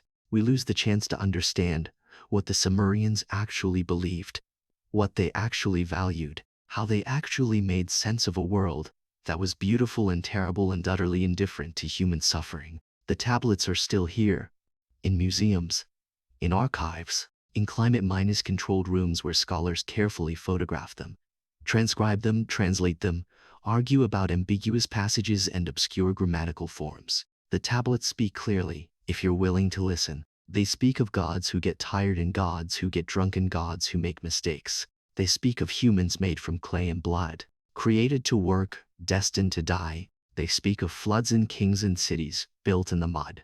They do not speak of aliens. They never did. Let me give you one more example. A crucial one. Because if we're going to dismantle the ancient astronaut theory completely, we need to address the centerpiece of Sitchin's argument, the claim that Sumerian texts explicitly described the Anunnaki performing genetic experiments on primitive humans. Sitchin pointed to specific passages. He quoted them. He built an entire narrative around them. and every single one of those quotes is mistranslated. There's a text called Enki and Enma, which we touched on earlier. It describes the creation of humanity through the collaboration of Enki, the god of wisdom, and Enma, the mother goddess. In Sitchin's version, this text describes genetic engineering. Enki extracting DNA from a deity, mixing it with primitive hominid genetics, creating a hybrid species. Here's what the text actually says. I'm using Samuel Noah Kramer's translation, published by the University of Pennsylvania, based on tablets held in the University Museum, Nin motto clay from the top of the Abzu. She gave form to it. Enki helped her. She recited an incantation. Enki recited the incantation with her. After she had recited the incantation, she pinched off 14 pieces of clay. 7 she placed on the right, 7 she placed on the left. Between them she placed the brick mold, a brick mold, not a laboratory, not a test tube, not a genetic sequencing machine, a brick mold. The same tool Sumerian workers used every day to make mud bricks for buildings. The text continues. It describes an Enma mixing the clay with the blood of a slain god. We discussed this already. But the language used is agricultural and artisanal. The verb for what an Enmod, as with the clay, is the same verb used for kneading bread dough, for working leather, for shaping pottery. This is craft work, manual labor. The same skills any Sumerian woman would use in her daily life, elevated to the cosmic level. When the text says Enki helped her, the Sumerian word implies giving assistance with physical work, like holding something steady while someone else shapes it. Not directing a scientific procedure. Not inputting genetic code. And when it describes the recitation of incantations, these are magical formulas. Spoken words believed to have power. The same kind of ritual language used in healing ceremonies, in exorcisms, in agricultural rites. Magic, not science. Theology, not genetics. But Sitchin read this text and saw what he wanted to see. He translated Abzu as underground mine instead of freshwater abyss. He translated the blood of a god as genetic material instead of, well, blood. He translated clay as primitive matter and then suggested it was a metaphor for DNA. He translated incantation as scientific formula. Each of these choices moved the text further from its actual meaning and closer to his predetermined conclusion. And because most of his readers couldn't check his work, couldn't open a Sumerian dictionary, couldn't compare his translations to those of legitimate scholars they believed him. Let me show you how professional Sumerologists actually translate these texts. Dr. Thorke Jacobsen, one of the most respected scholars of Mesopotamian literature, translated the creation passage this way. In those days, in the days when the heavens were created, in the nights when the earth was created, the mother goddess fashioned it into shape. The verb he uses for fashion into shape is from the Sumerian dim, which specifically means to shape or form something with your hands, like a potter at a wheel. Dr. Bentalster, in his critical edition of Sumerian wisdom literature, notes that the creation of humans is always described using craft metaphors. Pottery making, brick molding, textile weaving. These aren't decorative choices. They're reflective of how the Sumerians actually understood creation as skilled manual work performed by divine artisans. Dr. Gerald Cooper, in his analysis of Sumerian mythology, points out that the mixing of clay and blood is not unique to human creation. Similar mixtures appear in ritual contexts, foundation deposits, temple consecrations, medical treatments.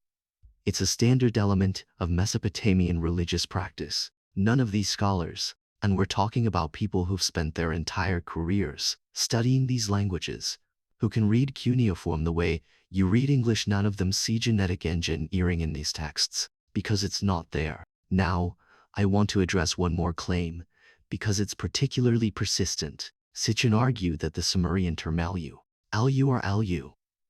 means primitive worker or mixed being, which he interpreted as evidence of genetic hybridization. The actual meaning? Lulu is a reduplication, a word formed by repeating a syllable in Sumerian. It simply means man or mankind in a collective sense. The reduplication adds emphasis or plurality, like how goody minus goody means someone who's excessively good, or how by minus by is just goodbye in a casual form. Lu by itself means person or man. Lulu means people or humankind. There's no connotation of mixed or primitive or worker specifically. Those meanings were imported by Sitch in to support his narrative. If you want the actual Sumerian word for worker, it's gurus or Aaron. Different words entirely. Here's what makes me genuinely angry about all of this. Not the mistakes themselves, because anyone can make mistakes, but the persistence of these mistranslations, even after they've been thoroughly debunked. Dr. Michael Heiser created a website specifically dedicated to documenting Sitchin's errors. He went through the 12-planet page by page, identifying every mistranslation, every logical fallacy, every unsupported claim. Dr. Irving Finkel gave public lectures dismantling the ancient astronaut theory, patiently explaining what the texts actually say. Dr. Mark Van de Meyeru published academic papers addressing these misinterpretations. And yet, the mythology persists, because the debunking doesn't spread the way the original claims do. Academic papers don't go viral. Careful linguistic analysis doesn't get millions of YouTube views. People share the exciting, provocative claim ancient texts describe genetic engineering. They don't share the boring correction. Actually, that's a mistranslation of a word that means to knead clay. So let me state this as clearly as I possibly can. The Anunnaki were gods in the Mesopotamian pantheon. They were the children and grandchildren of the primordial deities. They served various functions as judges, as divine counselors, as representatives of cosmic order. They did not arrive from space. They did not mine gold. They did not genetically engineer humans. They did not promise to return. Every single element of the ancient astronaut narrative is based on mistranslations, misunderstandings, or outright fabrications. And the real tragedy is that the actual story the Sumerians told about their gods is far more interesting than the fiction that's replaced it. The Anunnaki were gods who got tired, who argued with each other, who made mistakes and fixed them, who created humans not out of cosmic benevolence, but out of practical necessity. They were gods who embodied the forces that actually shaped Mesopotamian life: water, wind, earth, fertility, kingship, justice. They were gods who reflected the understanding that the cosmos is not a machine running on automatic, but a living system that requires constant maintenance, constant negotiation, constant work. And when the Sumerians worshipped these gods, they weren't worshipping aliens. They were acknowledging their relationship with the forces that made their lives possible: the rivers that flooded their fields, the storms that brought rain, the earth that yielded crops, the political structures that maintained order. This is religion. This is theology. This is how humans have always tried to make sense of a world that is beautiful and terrible and utterly indifferent to our survival. The tablets don't need to be reinterpreted. They don't need to be decoded. They don't need aliens to make them significant. They're already significant. They're the oldest written voices we have, the first humans to commit their thoughts to permanent form, the inventors of cities and laws and literature, and they deserve to be heard on their own terms, not as primitive people awaiting extraterrestrial uplift, but as our ancestors: flawed, brilliant, creative, and entirely, completely, impressively human. The word sits there, carved in clay. I minus none minus nom Iniski, the princely offspring, the great gods, the judges of the underworld, not spacemen, gods. And that's exactly what they were always meant to be. There's an image that circulates endlessly on the internet. You've probably seen it. A Mesopotamian cylinder seal, photographed in stark black and white, showing figures in elaborate robes standing beneath what looks like a large sphere surrounded by radiating lines. Above them, smaller circles arranged in a pattern. The caption usually reads something like "Ancient Sumerian depiction of the solar system, showing all planets, including Nibiru," or proof that the Sumerians had advanced astronomical knowledge given to them by extraterrestrials, or sometimes just explained THIS, scientists, and the image spreads. It gets shared. It gets screenshot and uploaded. It becomes evidence in documentaries and YouTube videos and late-night arguments about whether ancient civilizations were visited by aliens. There's just one problem. That's not what it is. Not even close. Let me tell you what you're actually looking at when you see that seal. The large sphere with radiating lines is not a planet. It's a star symbol, specifically the symbol of Shamash, the sun god. The radiating lines represent sunbeams. This is one of the most common symbols in Mesopotamian art. It appears on thousands of seals, stelae, and temple reliefs. The smaller circles are not planets. They're stars, or in some cases, divine symbols representing other gods. The dot patterns around them are decorative elements, rosettes, markers of divinity. The figures beneath are not looking at a diagram of the solar system. They're standing before the sun god in a religious ceremony. This is a worship scene, a ritual moment. The kind of image that was carved on cylinder seals, so that when you rolled the seal across wet clay, it would leave an impression, a signature, essentially certifying a document or marking ownership. This is not astronomy, it's theology. It's the ancient equivalent of a religious icon. Like a medieval painting of saints with halos. Like a Hindu sculpture of Vishnu with multiple arms. Like any artwork that uses symbolic language to represent divine concepts. But here's what makes this so insidious. If you don't know how to read Mesopotamian iconography, if you don't understand the symbolic vocabulary that ancient Near Eastern artists used, these images can look like something else. That sun symbol could look like a diagram of a star surrounded by orbiting bodies. If you approach it with the assumption that it must be astronomical rather than religious, those small circles could look like planets. If you're determined to see them that way, the human tendency to find patterns, to see what we expect to see, is powerful. It's the same cognitive bias that makes us see faces in clouds or hear messages in static. And when someone with a convincing voice and a professional looking documentary tells you that these symbols represent advanced knowledge, it's easy to believe them, especially if you've never seen the actual scholarship. If you've never read an art history textbook on Mesopotamian iconography, if you've never spent time looking at hundreds of cylinder seals to see the same symbols repeated over and over in clearly religious contexts, let me walk you through the symbolic vocabulary. The visual language that Sumerian and Akkadian artists used to communicate religious and political concepts. First, the horned crown. This appears on the heads of gods in Mesopotamian art. Multiple tiers of bull horns, stacked in elaborate patterns. The more tiers, the more powerful the deity. Anu, the sky god, might wear a crown with 7 tiers.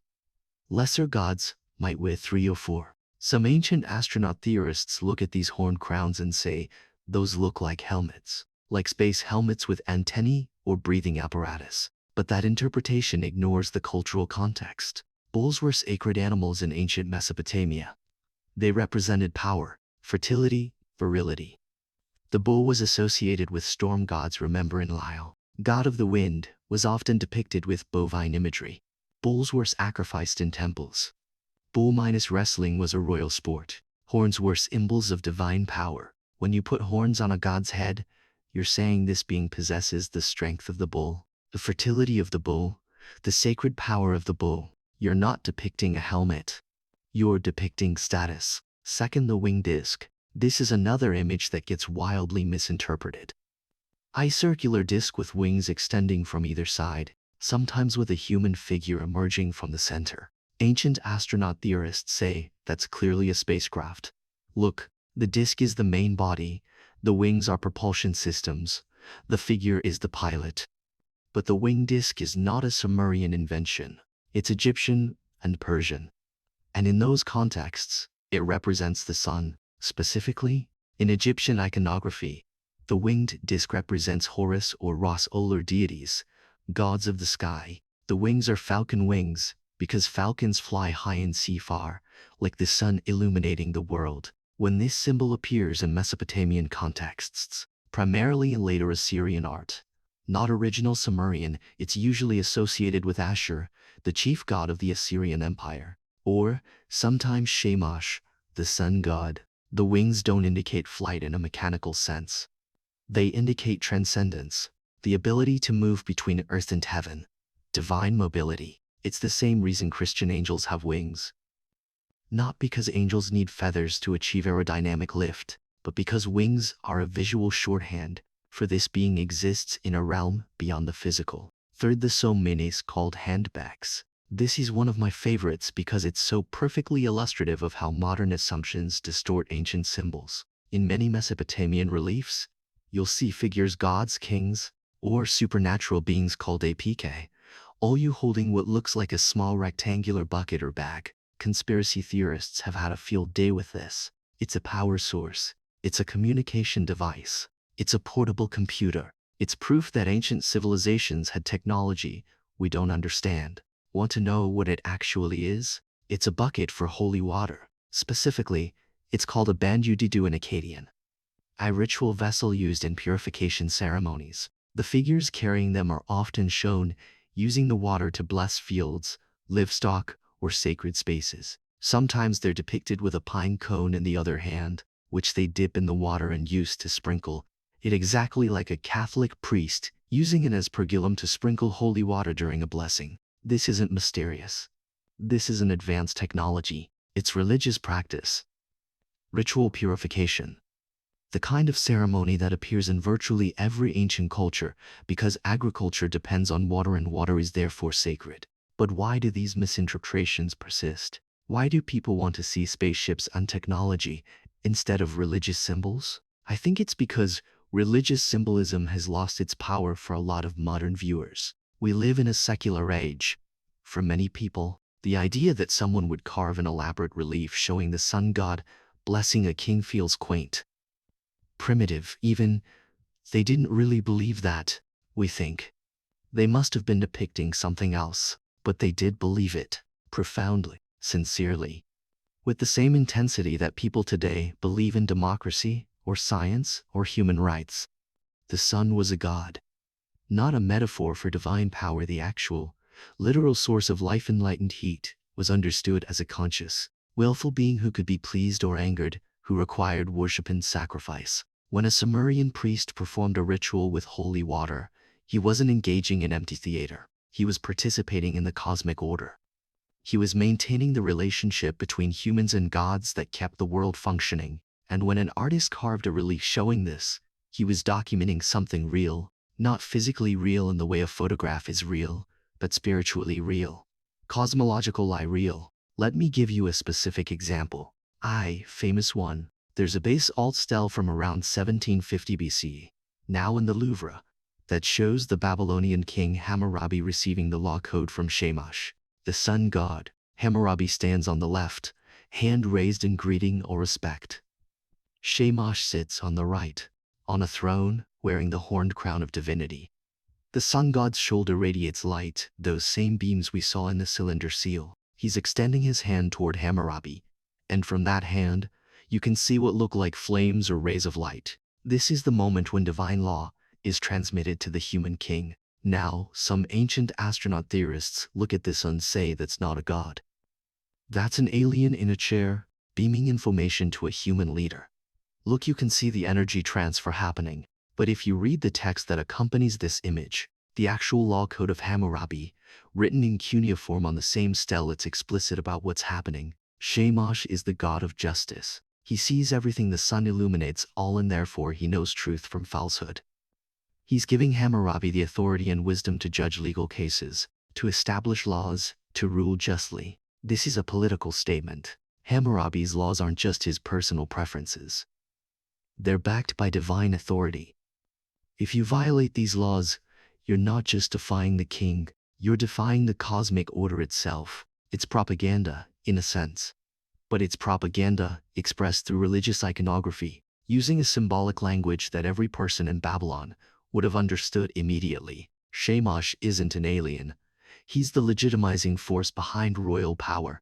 And that relief is doing exactly what it's supposed to do, making an abstract concept divine, right to rule visible and concrete. Here's the thing about symbols. They only work if everyone shares the same visual vocabulary. If I show you a red octagon, you know it means stop, but only because you've been taught that meaning. A person from a culture without traffic signs wouldn't understand it. If I show you a cross, you might think of Christianity, but a first-century Roman would think of execution and imperial power. Symbols are cultural. They're contextual. They mean what the people who made them intended them to mean.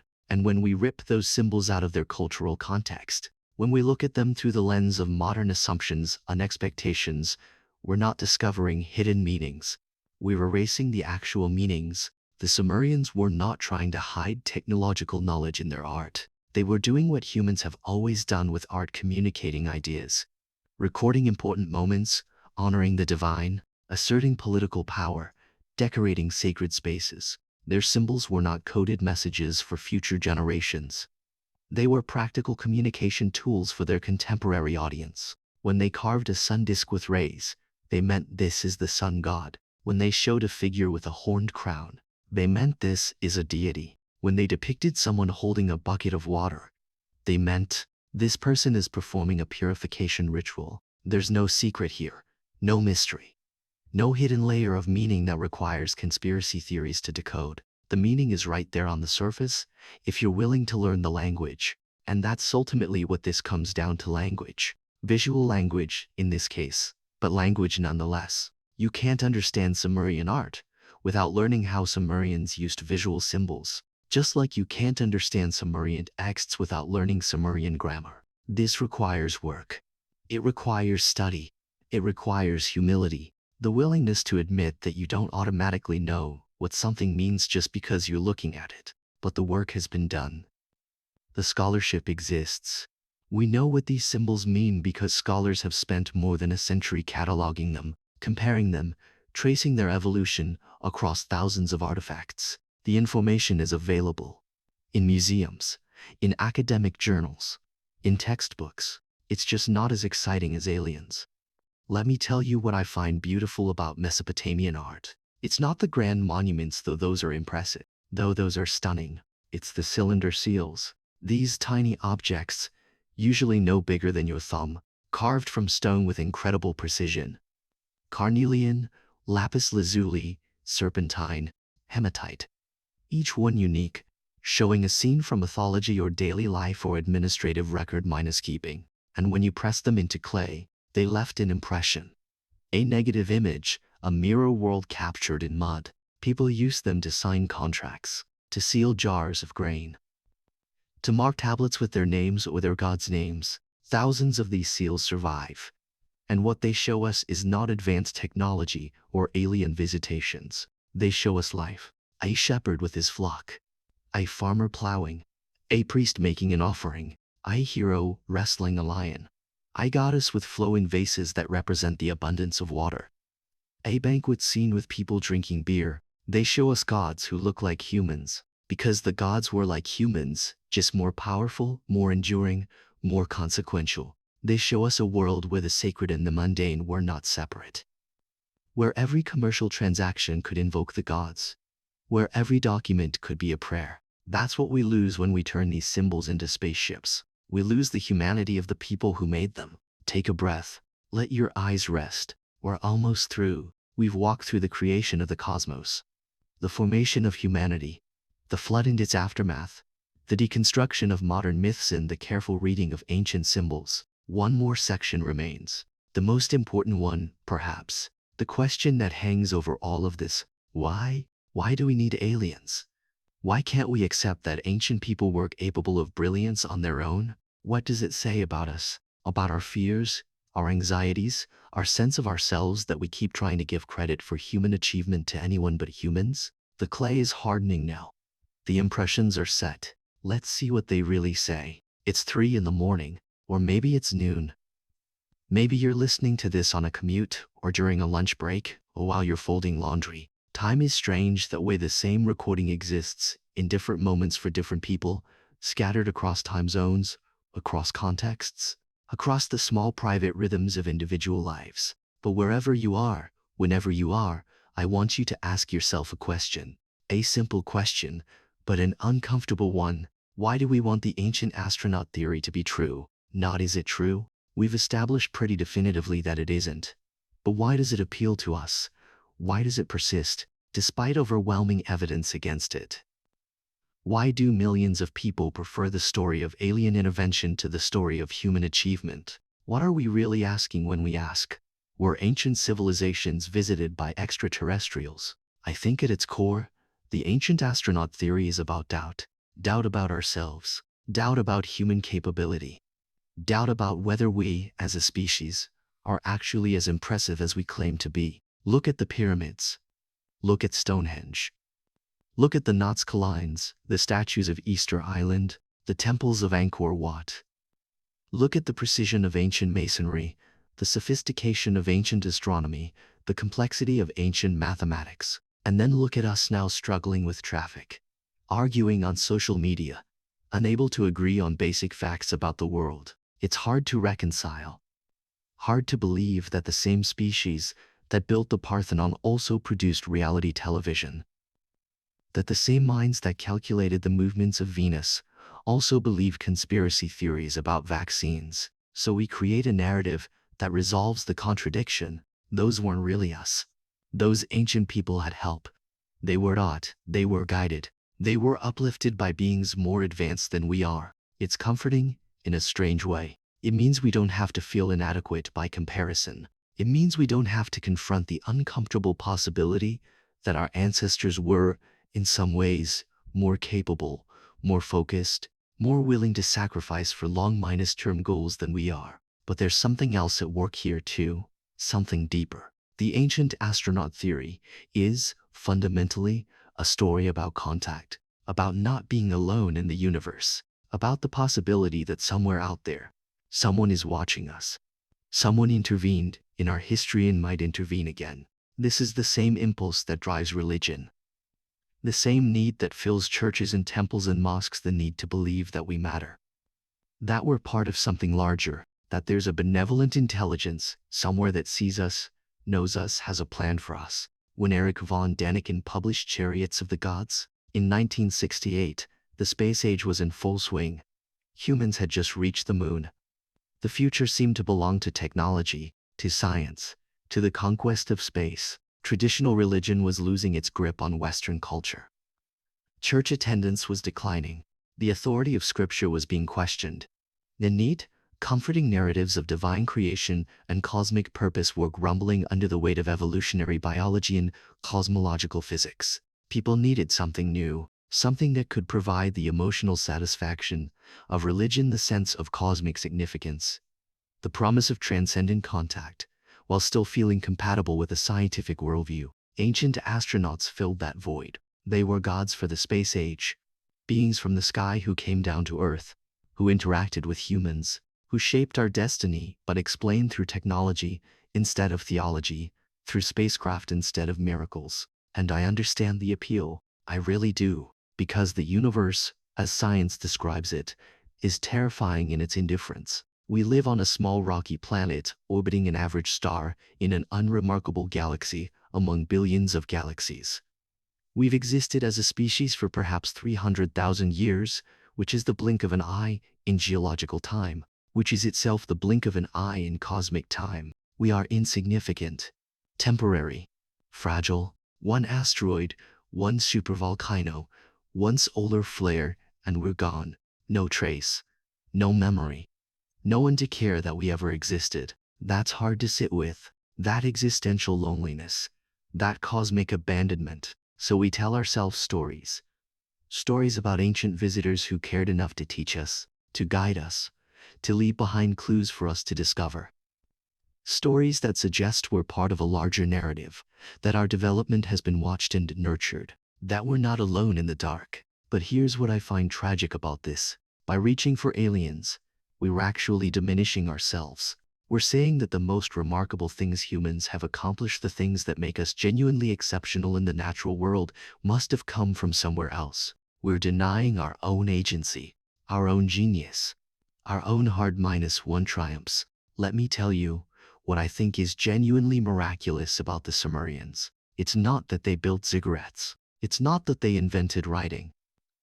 It's not even that they created complex urban civilizations from scratch. It's that they did all of this in one of the harshest environments imaginable. Southern Mesopotamia has no stone, no timber, no mineral resources to speak of.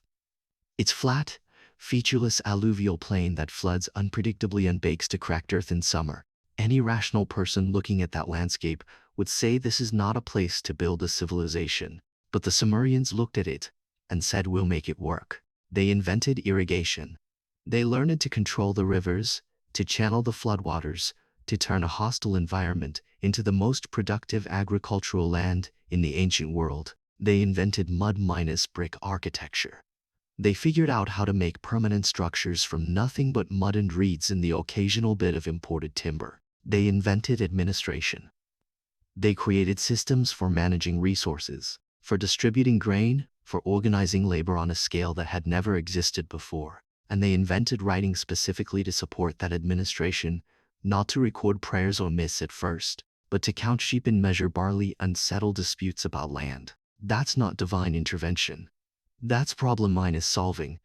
That's innovation. That's the distinctly human ability to look at obstacles and figure out how to overcome them. Or consider the pyramids. The ancient astronaut theorists look at the Great Pyramid and say the blocks are too heavy. The alignment is too precise. Ancient Egyptians with copper tools couldn't have done this. But archaeologists have found the quarries. They found the tools. They found the worker villages, complete with bakeries and breweries and medical facilities. They found the administrative papier, detailing the organization of labor crews, the delivery of rations, the rotation schedules. We know how the pyramids were built. The process is well minus documented. It involved tens of thousands of workers, sophisticated understanding of leverage and friction, careful planning, and decades of sustained effort. It wasn't easy. It wasn't quick. But it was entirely, completely human. And the fact that it was difficult, that it required generation after generation of accumulated knowledge, that it pushed the limits of what was technologically possible at the time, that's what makes it impressive. If aliens did it, it's not impressive. It's just someone with better tools showing off. But if humans did it, humans with copper chisels and wooden sledges and rope and determination, then it's a testament to what our species is capable of when we commit ourselves to a goal. Here's what the ancient astronaut theory gets wrong about human nature. It assumes that innovation requires advanced knowledge from outside. But that's not how innovation works. Innovation is incremental. It's trial and error. It's building on what came before. It's making mistakes and learning from them. The wheel wasn't invented by a genius who woke up one day with a fully formed concept. It evolved from logs used as rollers, to discs cut from logs, to spoked wheels, two wheels with metal rims. Writing wasn't invented all at once. It started as simple tokens, clay shapes representing commodities. Then someone realized you could press the shapes into clay instead of storing physical tokens. Then the impressions became standardized. Then they became abstract symbols. Then those symbols started representing sounds instead of objects. The process took centuries. Every major innovation in human history followed this same pattern: slow, gradual, cumulative development. The Sumerians didn't wake up one day knowing how to build cities. They started with villages, then bigger villages, then villages with defensive walls, then villages with specialized buildings, then settlements that could support non-minus agricultural workers, craftsmen, priests, administrators. Each step built on the previous step. Each generation learned it from the previous generation and added something new. That's how civilization develops. Not through sudden leaps of alien minus granted knowledge, but through the patient accumulation of hard minus one understanding. And this is what makes me genuinely angry about the ancient astronaut narrative. It robs our ancestors of credit for their own achievements. The Sumerians weren't idiots waiting for aliens to teach them basic skills. They were brilliant, observant, creative people who solved unprecedented problems with unprecedented solutions. The Egyptians weren't primitive slaves whipped into building monuments by cruel pharaohs or alien overlords.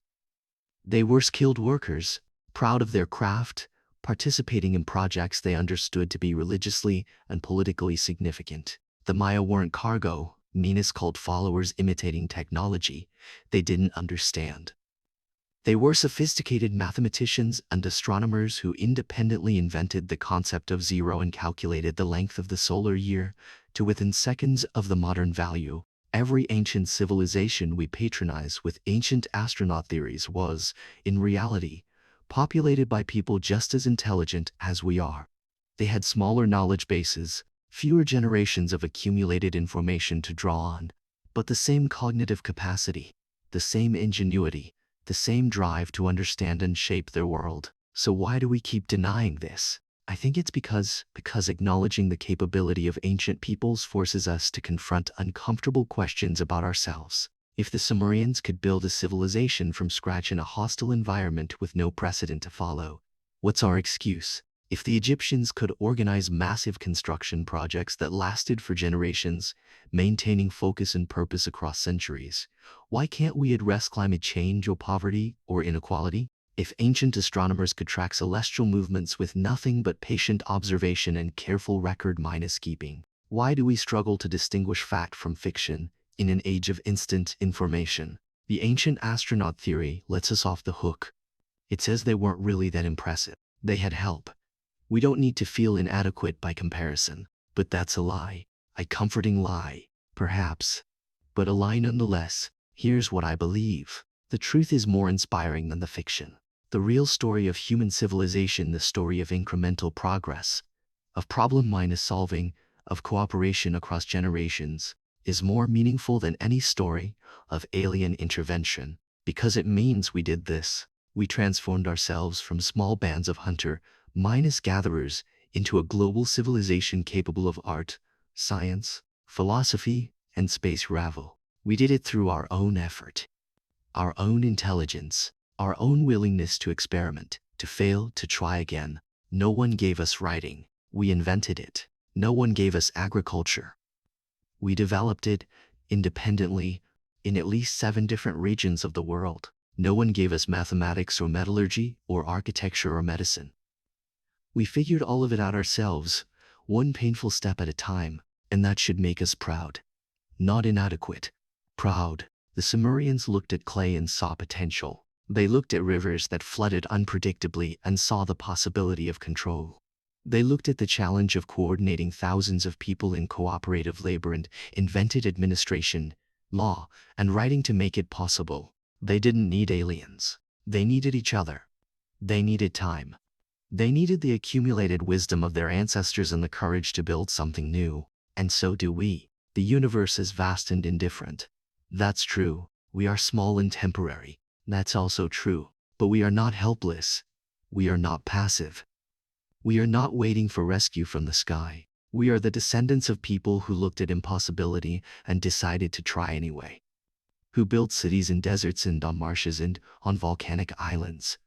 Who crossed oceans in wooden boats. Who turned abstract symbols scratched into clay into the entire edifice of human knowledge. We carry that same capacity within us. Not because aliens seeded us with special DNA, not because gods made us from divine clay, but because we are human, and humans, for all our flaws and limitations, are problem-minus solvers. Meaning-minus makers, builders. We don't need ancient astronauts to explain our achievements. We just need to remember what we're capable of. The night is quiet now, or the day. Wherever you are, whenever you are, the ancient mystery we've been exploring together. The real mystery, not the fabricated one, is the mystery of how mud became civilization, how observation became knowledge, how cooperation became culture. It's a human mystery, our mystery, and the answer isn't written in the stars. It's written in clay, in thousands upon thousands of tablets, pressed with reeds, baked in the sun, waiting patiently to tell anyone who'll listen. We were here. We thought. We built. We mattered. No aliens required, just us. So here we are, the end of our journey together through the clay and water and wind of ancient Sumer. We've walked through the primordial ocean of Namu. We've watched Enlil tear apart heaven and earth. We've seen Enki and Den shape the first humans from mud and divine blood. We've survived the flood with Shiyu stood Ra. We've dismantled the modern mythology of ancient astronauts, word by word, translation by translation. And now, in this quiet moment, I want to acknowledge something important. We haven't solved everything. The Sumerian texts, for all their detail and richness, leave questions unanswered. Not because aliens took the answers with them. There were no aliens, but because some things were simply known to the people who wrote these texts. Background assumptions, cultural contexts, details so obvious to them that they didn't need to be explained. And 5,000 years later, we're left trying to reconstruct that missing context from fragments. Let me tell you about the mysteries that remain. Real mysteries. Not the fabricated mysteries of pseudo-archaeology, but genuine questions that scholars still debate, still puzzle over, still lose sleep thinking about. First, the antediluvian period. Those impossibly long reign lengths in the Sumerian king list: 28,800 years, 36,000 years, 43,200 years. What were the Sumerians actually trying to communicate with those numbers? Some scholars think they're purely symbolic, that they represent the idea of a mythic age so remote that it can only be measured in cosmic time, not human time. Others have suggested they might be based on a different counting system, that perhaps the Sumerians used different units for mythic time than for historical time, and later scribes, copying older traditions, preserve the numbers without fully understanding what they originally meant. Still others point to the mathematical patterns in the numbers. They're all multiples of 3,600, which is 60 squared, and the Sumerians used a sexages, IMO base minus 60 number system. Maybe these aren't meant to be literal years at all, but rather mathematical expressions of cosmic order, of divine perfection. We don't know. We can theorize. We can compare these numbers to similar traditions in other cultures, the incredibly long lifespans of the biblical patriarchs before the flood, the vast time cycles in Hindu cosmology. We can note the pattern. Many ancient cultures describe a distant past where time operated differently, where divine and human realms were more closely intertwined. But we can't ask a Sumerian scribe what they meant. We can only guess. Second, the cosmology of the Abzu. We know the Abzu was the subterranean freshwater ocean. We know it was Enki's domain. We know it was the source of the rivers, of springs, of the clay used to create humanity. But how did it relate to the underworld, the Kayuar, the realm of the dead? Some texts seem to treat them as the same place. Others distinguish them. In some myths, you descend to the underworld by going down into the earth. In others, you cross water to get there. The rivers that separate the living world from the realm of the dead. Was the Abzu beneath the underworld? Was it surrounding it? Was it the same as the underworld, but accessed differently depending on whether you were a god or a mortal? The texts aren't consistent. Or rather, they're consistent within individual myths but inconsistent across the broader corpus, which suggests that different cities, different scribal traditions, different time periods had slightly different conceptions of how the cosmos was structured. This isn't a problem to be solved. It's a reality to be acknowledged. The Sumerians didn't have a single, unified cosmology any more than we have a single, unified understanding of the universe. Ask a physicist about quantum mechanics and you'll get one picture. Ask a poet about the nature of reality and you'll get another. Both are true in their contexts. Same with the Abzu. It's the source of fresh water. It's Enki's dwelling place.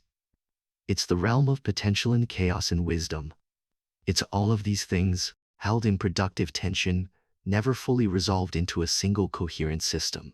Third, the nature of the me. This is one of my favorite Mesopotamian concepts, and also one of the most difficult to explain. The me pronounced me were divine powers or principles. Not physical objects, exactly, but not purely abstract concepts either. They were the fundamental components of civilization, everything that makes ordered society possible. There were dozens of them, maybe more than 100 depending on which text you read. Kingship was a me. Priesthood was a me. Writing, music, sexual intercourse, legal judgment, warfare, craftsmanship, all me. Enki possessed the me in his palace in the Abzu. He guarded them. And in one famous myth, the goddess Inanna got him drunk on beer and stole them, bringing them to her city of Uruk. But here's what's unclear: were the me transferable? Could they be given away, or stolen, or lost? Or were they fundamental properties of reality that simply existed?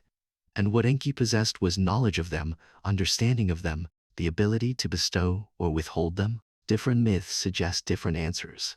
In the Inanna myth, the me seem like portable objects. She loads them onto her boat and sails away with them, while Enki, sobering up, realizes what he's lost and tries to get them back. In other texts, the me seem more like inherent qualities. The king possesses the me of kingship, not because someone gave him a physical token, but because he was properly invested with divine authority. Again, we don't have a clear answer. The Sumerians themselves may not have had a clear answer. These concepts evolved over time, shifted in meaning, operated differently in different contexts. And you know what? That's okay. That's more than okay. That's honest. because this is how human understanding actually works. We don't have everything figured out. We hold contradictory ideas in our heads simultaneously. We use different frameworks for different purposes. The Sumerian texts reflect this. They're not a catechism. They're not a systematic theology. They're the product of hundreds of years of oral tradition, written down by different scribes in different cities at different times, each bringing their own interpretations, their own emphases, their own local variations. What we have is not a puzzle with missing pieces that, once found, would reveal a complete picture. What we have is a conversation. A long, complex, multi-generational conversation about the nature of reality, the relationship between gods and humans, the meaning of civilization, the structure of the cosmos. And we're listening in from 5,000 years away, catching fragments, trying to understand not just what was said, but why it was said, what it meant to the people who said it, how it shaped their understanding of their world. This is why the ancient astronaut theory is so deeply unsatisfying, beyond just being factually wrong. It takes this rich, complex, genuinely mysterious body of literature and flattens it into a simple narrative. Aliens visited. They did stuff. They left. It replaces mystery with certainty, ambiguity with clarity, the messy reality of human culture with a clean science minus fiction plot. But the real texts, the actual clay tablets sitting in museums, waiting to be read, they resist that kind of simplification. They're full of contradictions and lacunae. They reference events we don't have full accounts of. They use metaphors we can only partially understand. They contain puns and wordplay that don't survive translation. They're human. Beautifully, frustratingly, passionately human. And that brings me to the last mystery. The deepest one, not a mystery about the Sumerians, but a mystery about us. Why does this matter? Why do we care about what people believed 5,000 years ago? Why do I spend hours reading translations of clay tablets? Why are you listening to this at whatever hour it is in whatever place you're listening from? What is it about these ancient voices that still speaks to us across the vast gulf of time? I think it's because we recognize ourselves in them. The Sumerians weren't trying to answer the same questions we're still trying to answer. Why do we exist? What is our purpose? How did the world come to be? Why do we suffer? Why do we die?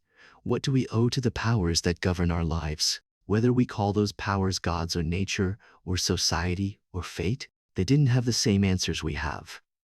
They didn't have scientific cosmology or evolutionary biology or neuroscience, but they had the same questions, and they approached those questions with the same tools we still use: observation, imagination, storytelling, the creation of meaning through narrative. When a Sumerian scribe carved the creation story onto a tablet, he wasn't just recording information. He was participating in the human project of making sense of existence, of finding patterns in chaos, of asserting that the world, for all its cruelty and randomness, has structure, has meaning, has purpose. That's what mythology is. That's what it's always been.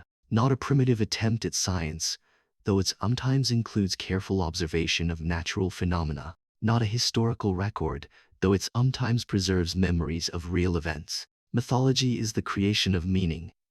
It's the insistence that our lives matter, that our struggles signify, that we're part of a larger story. The Sumerians told themselves they were made from clay and divine blood to work the fields and feed the gods. That gave their agricultural labor cosmic significance. That transformed the daily grind of irrigation and planting and harvesting from mere survival into sacred duty. Was it true? Not literally. Not in any historical or scientific sense. But was it meaningful? Absolutely. It connected them to their landscape, to their community, to the forces that made their lives possible. It gave them a framework for understanding their relationship with power, both divine power and human political power. It helped them navigate the difficult questions of suffering and mortality and purpose. We don't believe in Enlil anymore. We don't make sacrifices to Enki. We don't fear the wrath of Nibiru. But we still need what mythology provides: stories that help us understand our place in the cosmos. Narratives that give shape to existence, frameworks for meaning. Some people find that in religion. Some find it in science. Some find it in philosophy or political ideology. And some of us find it in reaching back to these ancient texts, these voices from the deep past, and recognizing in them our own humanity reflected. The clay tablets are still here, in the British Museum, in the University of Pennsylvania Museum of Archaeology and Anthropology, in the Louvre, in the Istanbul Archaeological Museum, in the Iraq Museum in Baghdad, which suffered terrible losses during the 2003 invasion, but has been painstakingly rebuilding its collection. They're cataloged, translated, studied. New discoveries are still being made, new tablets excavated, new texts deciphered, new interpretations proposed. The conversation continues, and you're part of it now. By listening to this, by engaging with these ideas, by allowing yourself to encounter the Sumerian worldview on its own terms, rather than through the distorting lens of ancient astronaut theories, you're part of the long chain of transmission that carries these voices forward into the future. So let me ask you the question I promised at the beginning, not an answer, a question. What part of this mystery strikes you most deeply? Is it the image of Namu, the primordial ocean, silent and dark and full of potential? Is it Enki and Denai in Ma, drunk on beer, experimenting with creation, making flawed humans and finding purposes for them anyway? Is it EU stood Ra in his boat, watching the waters rise, carrying the seed of civilization into an uncertain future? Is it the king list with its impossible numbers gradually descending toward human scale, tracking our slow exile from the age of myths? Is it the simple fact that people 5,000 years ago pressed reeds into clay and created something that still speaks to us, that still matters, that still carries weight and meaning and truth? I don't know what resonates with you, but I know something resonated, or you wouldn't have stayed this long. And that's the real mystery, isn't it? Not whether aliens visited Sumer, but why we still care about Sumer at all. Why these fragments of clay, these wedge-shaped marks, these stories about gods and floods and the creation of humanity from mud, why they still have the power to fascinate us, to move us, to make us think differently about ourselves and our origins.